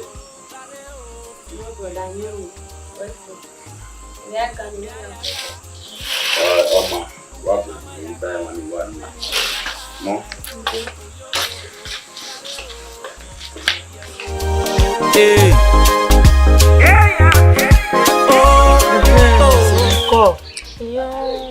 visual wana lo to me na ya ma ija me a se makake why di ogun made abeg mo do la o mi ve gbera nenu sile do ije me ro wa laja saya me no se metabolism vivo afa ide bi ile ta no already no e ti ma do no we ti ma be ko se din a metabolism aro wa tamo metabolism omano manu omana siko yo si edogele ya pita mama siko wa ere no ma ji metabolism o ma gbogele no uwe ya en go ma si radio wa no uwe ya en na no we na wa tien na uwe go si mi wa wa bi o si kere ku ni wa te mata ma wa metabolism gba ya no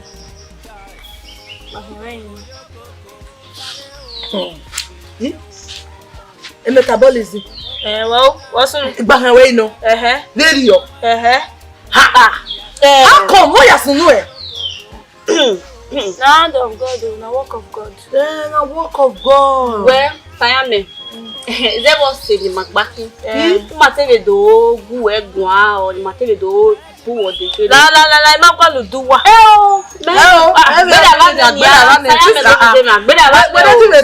metabolism igba kan we no ni ma we èmi no pa no wa kakabo wa di me di issue we pa ere metabolism ni ye mo keke kakabo wa jo we na ya jiju we you know we go abia na derio o de rie mo pe be derio na ya jiju you know e mo dan gele gi abegele agbo so sa ya wa ya you know ma ita mi se we metabolism mu le ya ka je me na si me le gbe afian emi ere die ma ere de gbejo po gefa e pe wo po me o why de pe la kwa le du wa do teno se sina we are mama. No mama na wa da po da le le ta le the rubbish. Okan wa ya ni na we take care. Okan wa ya. Aye ta fo. Ya du e so. Agbona ni ma je, wa mazo gege badima. Amona ni magete.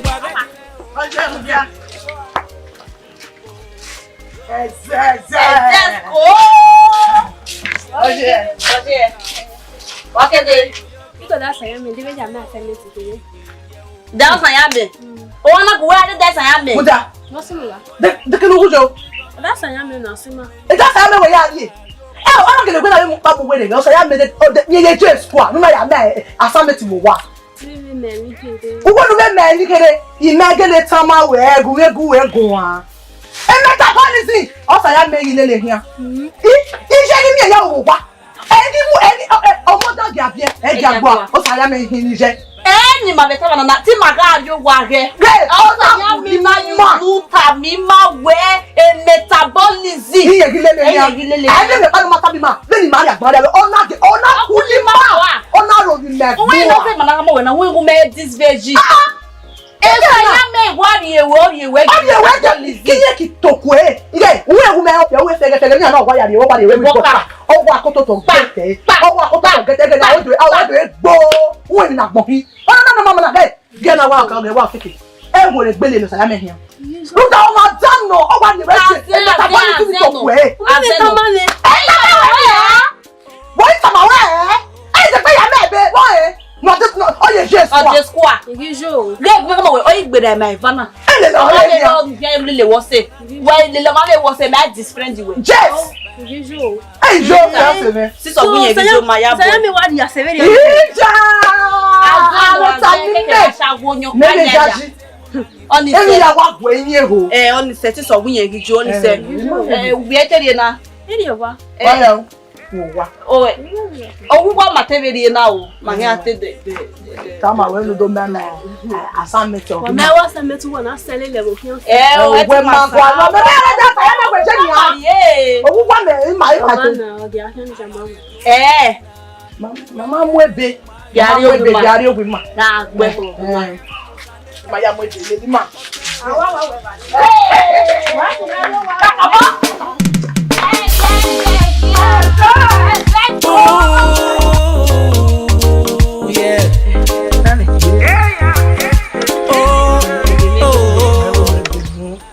mi pa mi boto no ko en tin Ma be guide. la ni we ni ta ma we ga oni ya mi ise we ma wa ko ni ya mi ni ya ko ebe Okwe kore. Me we no je we na igun gwe na we otun okenye ne mo na fi arun yo hale na wa yo ha 20 o fi na ri we ra ka o dem na ri we aba ye no pa ni ko yo ebe no kwa gba dare e mo so ni na ikon we no ke awa wa ebe ya to saye a mi a poluwa iba ke a poluwa iba be di yi we pwe wa we na ma go ya ge we ni he a poluwa wa ibi sese igbele fi fa wa iyo we ya we agele etizin gbenu we na mewe we na gele yon ba wi yan yo sisi afie otime we a etizin gbe duwe wo bu dabe what e neken la da wo bu dabe emi o re na gwi me gu go ro gwe wo ya be wa he gwi bo bu bi me imeye o e tere na gwe o boy da me gbe we tani do mo go yu ha wa ki kala we ni yo de we me yu de a o me foro ba iro o te ya me gie o le ro o mo me po mu go dena ya mu we pomugo e ya me genu se ni ya ni tala we me no de kporo wa bruda we no na wa zibani na wa onu wa muere o wa te ya fefefe utaba e yo no o yo ma yo la jo ba ko ni se la wo ni ya ge o te metabolism to yo tu kya ba e bota o agara nyese uganyise bunanyi ho tu kya ba e bota o agara wàjá bí yẹn gé gbé ọkọ̀ mi wàjá bí yẹn gé gbé ọkọ̀ mi ọgbọ́dọ̀ ní iṣẹ́ wàjá bá gé gbé ọkọ̀ mi. ana yìí lẹ́yìn lọ́wọ́ mẹ́ ọjọ́ lọ́jọ́ how you got mad ìgbà tó lọ́jọ́ ọjọ́ rẹ̀ mẹ́ who you be ọjọ́ ọjọ́ wẹ̀ ní. who you be no matter ana yìí lẹ́yìn àwọn ògbẹ́ kú ọmọ àwọn òkú ẹgbà mọ́ nínú ìwé wa mú ṣiṣẹ́ náà nínú kí ọkú ọba ṣẹ náà o máa ní ìwé náà gbọ̀n wí náà o Umami you. Who got no me we high day. E kwa mu me. Iwe ya gaso ne fun enwe. Ti wa dia lo ni je me. Wa dia. Wagemo. Wagemo. Who wa dia wo yi? Wa dia. Wa dia. Wa dia when I know wa dia. Wa dia wa mu we gbe mewa. Wọ́n tún gbẹ́lẹ̀ wọ́n tún gẹ́lẹ̀ ní ẹ̀họ́ ní àwàdí àwọn ọdún Asao. What did I say? Chair. Asao. Like. Eliono. Okuwekwa. When you are tamen no sapi. Wa dia nu me no mu me. Wa dia wa onu ya neki ya Ye pa dia agi gie me me ya. O gbọ́dọ̀ ni je gbagbo ma oko me wa dia. Esta gbogbo ọmọ mi wọ́n tó Niger ruta we wa ja wọ́n jẹ́ ní be sun me wuwi a. Wa ja bi sun le wewe a. Ilagwa wa ja eruwe ke yowe baba ya kia. Eruwe yowe baba ya kia wa dia. Eruwe ya kia. Okay, mudane mommy mudane. To won do alele. Omo do alele we. Do alele we shake body wo do. Who be that one now? Other phone one or the other phone one. Now let me know. The man in Europe we no stay. What do boy here o de o ma na gbe o ma to we bi ma go me ni a. Iyo. Lawon wo. O ma to we o de. Mo sisi. Giwa. Ya fi yan no gbe yan wa. O wa ru da lo pa ki. Ade bakale. Wa ja de bakale. Ye, wa ja. Iwe ni do gbu imawe. Imo to le gbe o ni de gbe ati e mama. Dinare.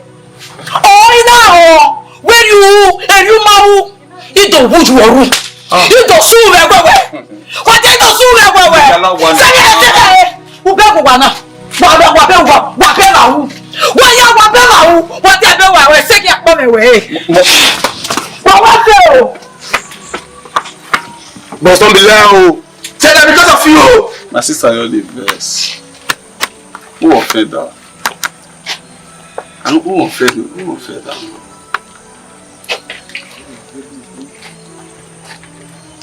Tell them because of you. The respect you, check.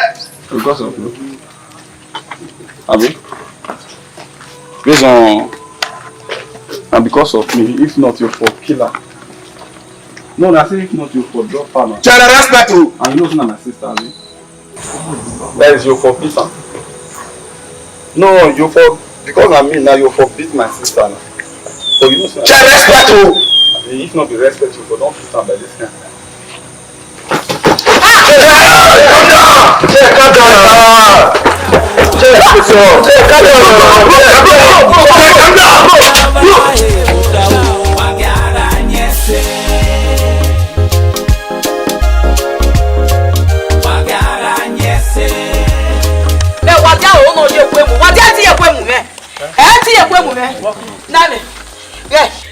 Nami, obera nekede. Iya mi Uwadiae. Nu Uwadiae mi no gbe. Ina Buhari owa. O ga le gbe na. O ageda mo e. Amalele me gbe na. Amalele me gbe na. O yin le lwede a. Do de ni lawo ni abi e mi ni ile. Uwadiae. Amalele me. O huwa. O male paye ke no mu di ayire. Uwadiae wa mo bo me mi no. Mo bo wa fi o ma bi o. O ma mi ru agbo re no wa bi o kan ni yan ni ho ho. Uwa mi yan. O pade te pun ro mi o ni a. No ye ne ku ya palete. Igba se ba yan gba kamula dian. Ogba mu di ayan mo da o. Ogwe ri ari yi. Odo se ne bo we kan e mere no ya se ne bo e na le ze ma e were gbe. Oni pa wa e bo no re gagbo. No na ri o ko la gbo ni baba no la egbe. Ita mu Uwadiae tu Uwadiae o de to o no gbere wa. O se ne bo mere no se ne bo e. E na we da, we na le ze na were gbe. E bo ni o pa kan wa e me da. Ofo. E bo ni un down. E bo no re wa tu. Me me go o fu pe no yira gbo. Me o go e bo no re wa gbe ni. Ore ba so no men wa mi no wa yo si oya wo bi ra oya mo we gege o ba yipo re ku ya gbe o ko pe ra we ka hu ni a ya we pase no sunu gu o me dere e da ta ke ni na mu we gbe no wo wa gbe bi me we me ya gban we odi oko wa ije na le ya gban we bi bi me we me ya gban we dere e mana bi o de ka gbugbu a kere ga ri o ko pe na bi no wa e fi apumoto ni o ya e me ke no ri wa yi e de wa ya bi ma yo to 24 Oh, what is cellophane? Oh, yeah. I ain't a be na mukisire. Oh, yeah. Oh, what your money? Oh, buy one. When we have it. Oh, what you are now throwing a kill. And I'm a mamuki. Ni meji mele. And don't have me no. Hello. And then what's a way I go Uwadiae? Oh, honey, I can't be. Yeah, go. Oh, wow, that's a one more that's true. And maybe not tired. Die no. Oh, yeah.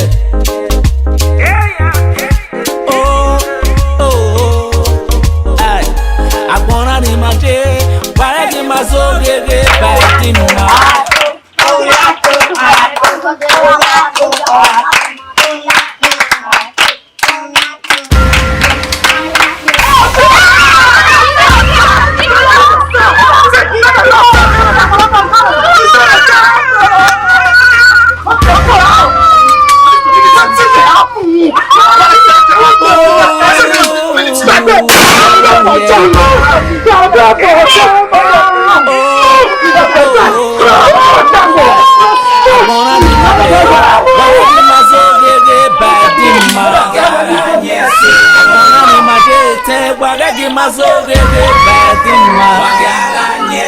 Uganise unanyiko tukiava evotao Uganise unanyiko tukiava evotao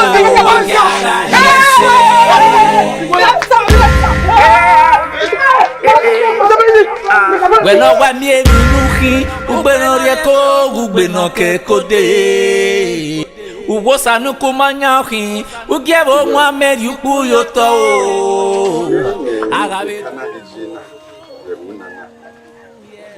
Avec métabolisme. Moi qui ai une mapo. On a mangé au bonheur. On a eu bonheur. Et mais il y a une misère naturelle.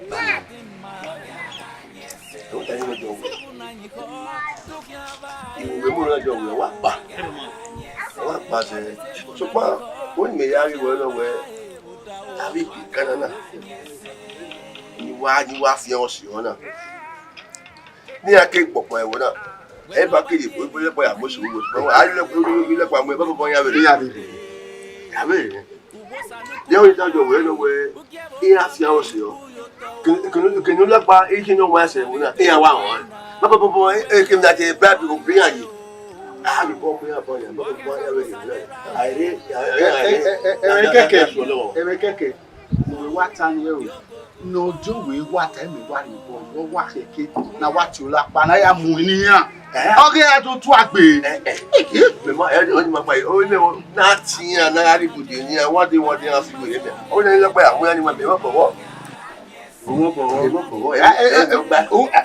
mi o bowo no na e mi ere ru ya mi o mo bowo e o dege ogun to na mu kin no ku àwọn bowo Beno owe wata na wanu o wa keke awa yo lapa ya muya oni anyi mabo na awa na o lapa yi to ji doge na re yan jo we o de lapa ya muya me wo bowo yi owe o lapa keke na ya muya na ko muya e je na iya yi na ke gbin ati e ba ni ye ki a e ba yo pa yo muya iya o ya muya keke re adia e no we ta na o wa keke e je me wo bowo me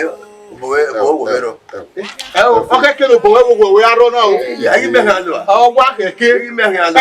The nice of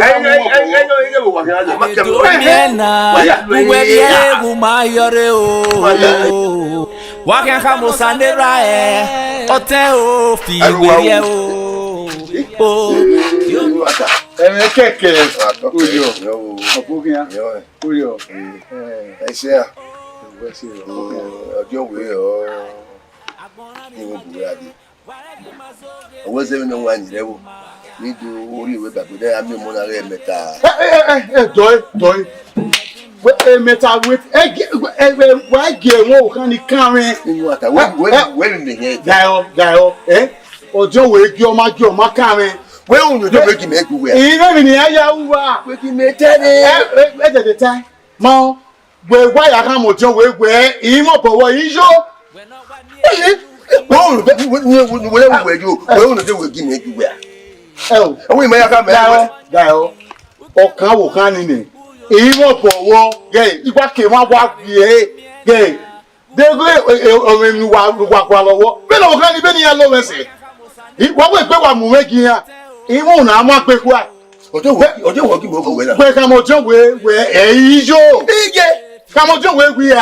Ìwọ́n tẹ̀ wọ́n jẹ́ bójú mọ́kò owó yọ ní yàrá màá yà. Kàmọ́jọ́ dùwẹ̀ wọ́jọ́ wẹ̀ àgbà àbẹ̀ wà bù yẹn. Báyọ̀ wọ́n náà bẹ̀ lẹ́lẹ́ ẹ̀ ṣe àwọ̀jọ́ wẹ̀ ìgbẹ́ kánilá láti yẹn pa. Bẹ́ẹ̀ wù wá wù. Ẹ̀rọ ni wọ́n gbogbo ẹ̀yẹn. Òní máa gbin mẹ́. Ìmáyí dọ̀lẹ̀ gbé onùnù ẹgbẹ́ mi. Kàmọ́jọ́ wẹ̀ ìhà. Ẹ̀ àkàmẹ́ o. Wá àfẹ́. Yàrá mọ̀jọ́ wẹ̀ wí ẹ̀. Oko. Ọ̀nàgbé ọ̀tánàbẹ̀ làyò tọ̀ rẹ̀ dẹ́. Bọ́dà mi wẹ̀ ọ̀rọ̀ sẹ́mi ẹ̀yìn náà ṣe mẹ́rẹ̀. Ẹ o, wo bí yàtọ̀ tọ̀ àmàtí ẹ̀mẹ́jọ. Yà kòkó yà gàgó. Ẹ jọ lè gbé ṣèmọ́. Ẹ o, ìyí èrí àgẹ́lẹ̀ kàgẹ́. Ọwọ́ ká àsọta èrè he. Ọ̀rọ̀ iṣẹ́ mọ́ọ̀dì láti òwà. Ẹ o, gbé bójú òwe àrà kí ó tọ̀ kí yí ni gómi ẹ fífi ẹ̀pọ̀. Wọ́n ṣe mẹ́rẹ̀. Ọ̀sán náà yà wá. Ìmọ̀ òun náà máa gbé kwa. Ẹ̀tọ́ lè gbé ìlànà wá.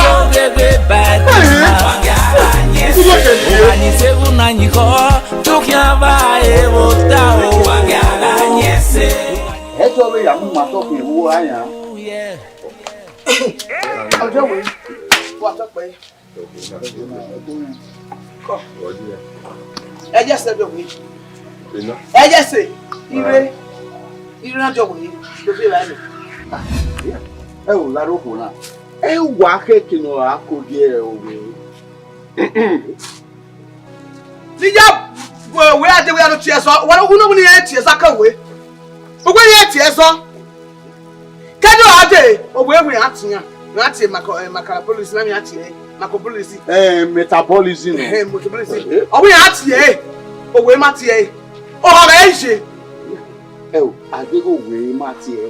Only the man who do alone. Ilé now we why? Gèmé. Ilé odò fi wá mi. Gèmé o, gèmé náà ta pa. Me no we o mi alé ra ene wo abi. Mo me no we o mi alé ra ene wo. Me wi ku ebu. E o ri ba gi e. O we. Èrè o te no. Mana mi he go we o ọdúnwájú bí nà ṣe hẹ náà. Ìgbé wo wọn wèé. Wọ́n ní òwò náà ṣe tiẹ̀ wèé. Ẹ̀wò náà wá rí àṣẹ eré yàn náà. Gèmé. Òwe pápẹ́ àfi rà mí à. Ọjọ́ wèé nínú máa sáyọ̀ wèé náà. Máa pápẹ́ tòmọ́ ẹni wá fi. Ọ̀gbọ́n náà wọ́n á gbé kú yẹ wọ́n à. Ọ̀gbọ́n náà wọ́n mi.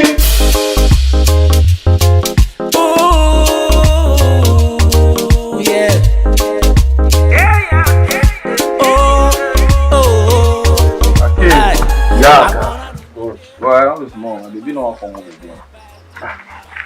Your since then when you're on your day, after coming from the other side, she was Nah, they comfortable now. When I'm man, we good. I she that.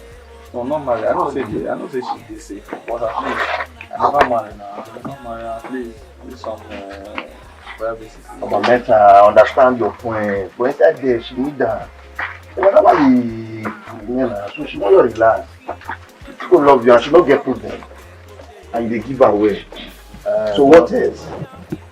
When I retire, we think it's no you. No, not all that one. I say, I don't know. I do football, but I say, Chinese company we are doing there. We don't call it woman. I want you to sell that land first. I just sell that land first. I just collect millions like this. I just settle down. You understand? Every year go. I just bust and give you those girls. Just wait like maybe 100,000 for inside the movie. But waiver later. We say I no relax. We dey comfortable. I'm dey safe. I'm going to here. You see who I am. I'm going to baby. Baby. Sir.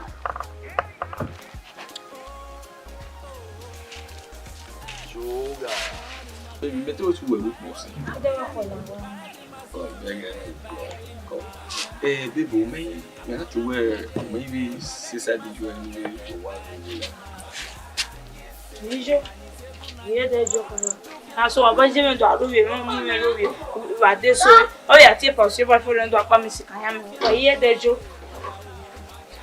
Yeah, but one of me, when you and job on, understand. You couldn't want to say, oh, we waiting, we are doing. That's we Jimmy, I just was I put my women, do my love you and come and cook. My love you, Joe. You know I love you now.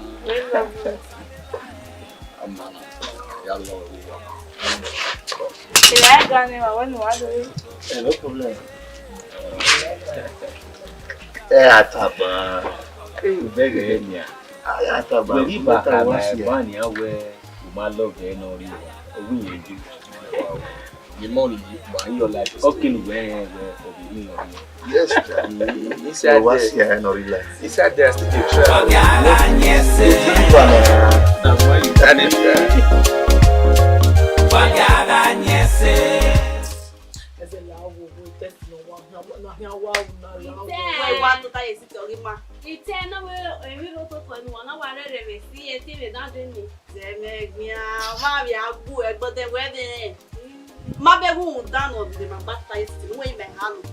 Akwene de mode awa iwa re ba kwe iwa daji ya na wa ya re iwa re fa pata iwa re were iwa to taye ba ma ko wa we no ni de ti shana ko ni to taye wa e sha ko gbe ma mi le bi yeke e o ma me ti shana na ma to ti shana na mi problem ni do fu wa so ba we wa ko ye wu we agwa re ezebe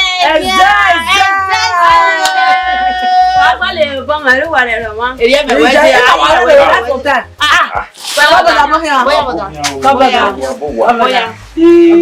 Wakuyo. Ben warisi. Zanega. Ça? We ani. Brother Marie, whatever. You are my water, mama. Marie Bernes. That was very musi. Azemega. Otwenene, Obama mi ye wa dosuma mapa. Mama kuwana, oka we kumane. We ka wa swimmer.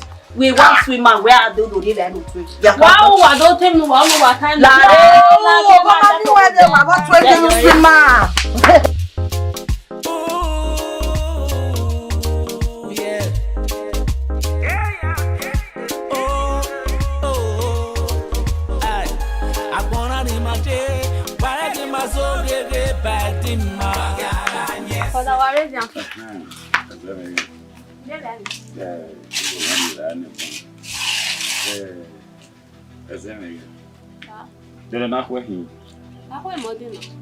Oh, akwe mode. Nti wa miamia. Ezenega. Otini ni yoni tamawe. Imina le naso ni de kanwe. De mayi. Ya atamawe naso no de. Inawe el. Ni gede kagbe. Yema onu jesu wa kwe. Brother we baton you. When my was a man, I go can test in my hand go back. I'm testing back well. I go test or what? Okay. La wo. Wa jesku. Na ya be testing. Wa do one of it. No go down, we go person down. Yeah, we no person down we just am go. Ni aya sun down we. Ibi you wa do wa direct wa zo bo school. Enwe ya ku. Ma ya mi oponi o mi awon.